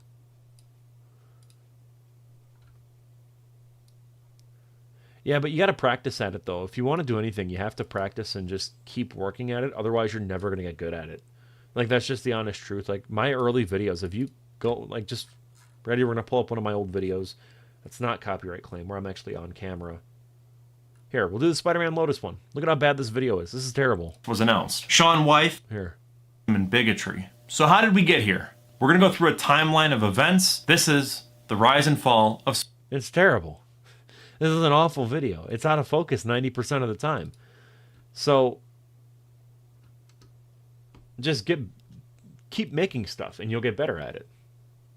Yeah, I tried to do kind of like a ContraPoints sort of thing. I just I loved that visual style and I was like, oh, that'd be cool. But I think the natural lighting is a bit better for what I tried to do. I don't even know. What is this? This is the mic I use, if anyone's curious.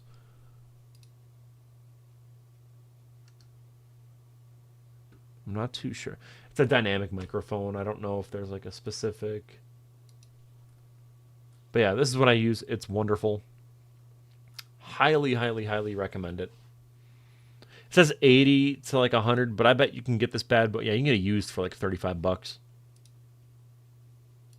Yeah, I use it for USB for everything, but you can use it for XLR for sure. But yeah, just keep practicing. Like, you know, just keep making stuff. It's everything you'd want out of early 90s tokusatsu excess done right. Even the secondary designs carry a strange charm. The Godzillasaurus... Yeah, the noise... I don't even do much noise reduction, if any. I literally... All I do for EQing stuff is I do a limiter, normalize, and that's it. Sometimes, if I'm a bit too close to the mic like this, I'll put a high-pass filter on it and a low-pass filter just to kind of like get it to be a bit more like to raise the mids a little bit. But otherwise, that's all I really do. It could be better, but I think it's passable with what I do. So it is what it is. Like I said, if we get to 50K subs, I will make that Cole Show video, and I will make a video about how to make videos. I'll go over all the gear, everything I use, how I use it, like this mic for sure, the Nikon I use. So, yeah, I think I'm going to end stream there. This has been kind of fun. On my worst mistake concerning film, definitely lack of planning. That's Wayward Sons. That's that whole project. I wish I planned it out better from the get-go. If you want to know more about that, check out the making of Wayward Sons on this channel right here. I go really in depth on it. Anyways, I think I'm going to call it here. Thank you guys so much for watching. This was a ton of fun. I'm not going to finish editing this on stream. I think I'm just going to kind of power through it on my own throughout the week. But thank you so much for watching. Really appreciate it. You guys are awesome. Peace out.